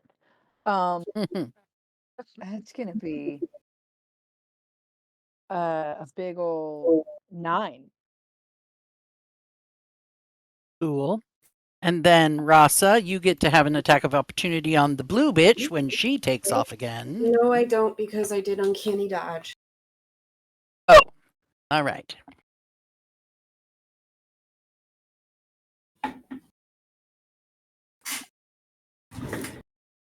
And is it really only the second round of combat? Jesus Christ. We might have to, at the end of the round, Yeah, call it it's quits only here. the second round of combat. It A lot of things is happen. Rasa's turn. Alright. Rasa, I think, is going to realize safety in numbers. 5, 10, 15, 20, 30, 35, 40. I'm hoping maybe that's far enough, but we'll see. And gonna go after red dude because it's closest. Okie dokie. Pretty sure that's a no. Please hold. So, yeah, I wasn't sure if I could add anything. for the That's what homing. I'm trying to figure out if I have homing striker. No, not high enough level yet. Okay. So that's a whopping 12. Oh, Yep. Oh, but that one Nice definitely blow. hits because that's a my brain at 23 to hit. oh yeah. 7 points of psychic damage. Okie dokie. And that's all I can do. And this gaggle of elks. Get them all.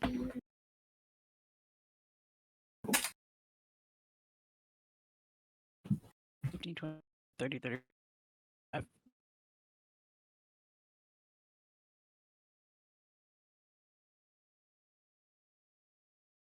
Oh, come on.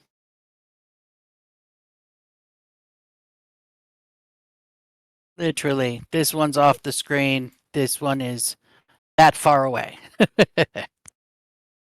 Okay. That's the elk's turn. Snaps, you are the last in this round, and then I think we've decided to call it a night. Sounds good. Snaps is going to curse the fact that she doesn't have Cure Wounds loaded, so she's going to use her bonus action instead to do Healing Word on Foggy. Wonderful. So that is just a level 1 Healing Word. Where the fuck are my spells? There they are. And that is 6 points of health for Foggy. You're the best. Like, And then I'm going to try to do something that Snaps does not usually do, and if the DM will allow me to use my inspiration. Snaps is going to run under Dusk's feet and put herself right here with her shield up between Foggy and the giant, and she's upset that Foggy is so hurt, and she's been spending a lot of time around a couple of barbarians. She heard Dusk talk to the giant, and she understands giant, but she's pissed. Mhm. So I'd like to try an intimidation roll, yelling at it in giant to back off. Basically trying to get the point across to it that this food bites back, and just leaning into her whole feline, I've got fangs and I will bite you, to either get it to back off or focus on her. She's okay with either of those outcomes. Okay. Let's have that roll.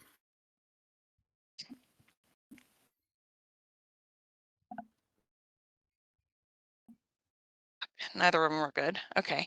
That's 11 for the higher one. Is he intimidated by an 11?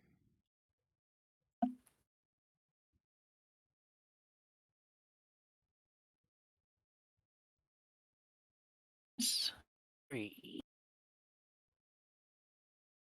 Oh yeah, he is so intimidated by just the look and ferocity of you and whatever words are coming out of your mouth.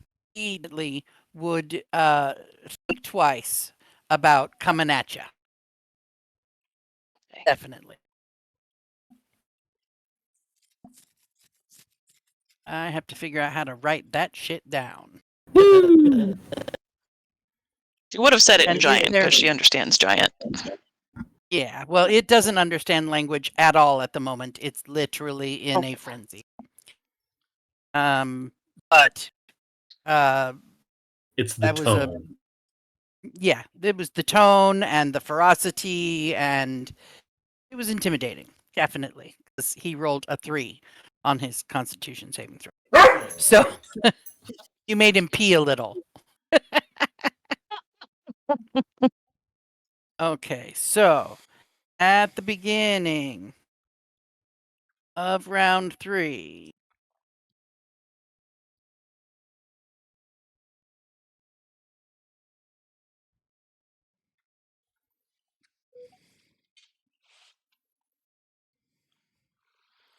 is intimidated by snaps. We're going to say for what was that roll again? 11. It was 11.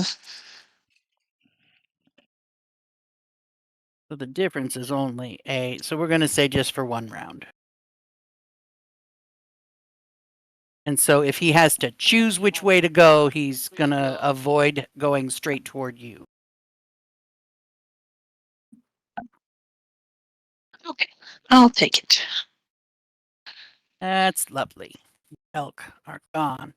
There are wyverns. There's this weird ass fucking giant.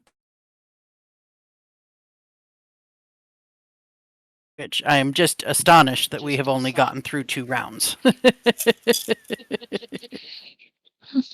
we didn't start There's a battle lot until of later in the creatures on session.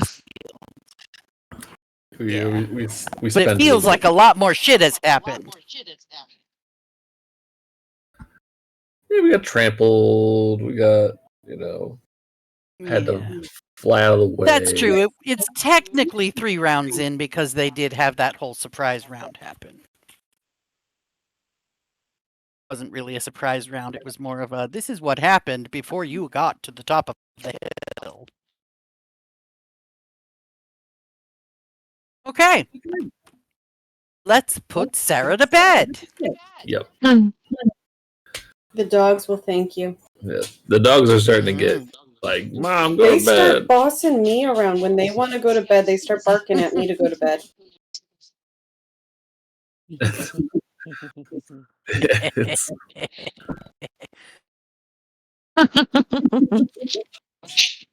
Alrighty. Thank you all for playing. Thank you. Thank you. I'm I'm hoping coming it's here. challenging. This feels very challenging. Oh, yes. This is not. Yeah. Augie was not having a good time. we're Yeah, getting in beat the up. one round that I wasn't raging, I went from my maximum HP of 83 to 4. So, Yeah. yeah, Yeah. Choices have that was consequences. a little bad. That's a thing. I'm glad it's exciting. Yeah, I'm gonna stop recording now. Bye, internet. And even with my question in the Discord, we still ended up having battle or combat in sessions because we're going to be finishing this combat in the next session. Well, there we go. Yeah. And we got Got some you cool today. dishes. And you got some fancy dishes.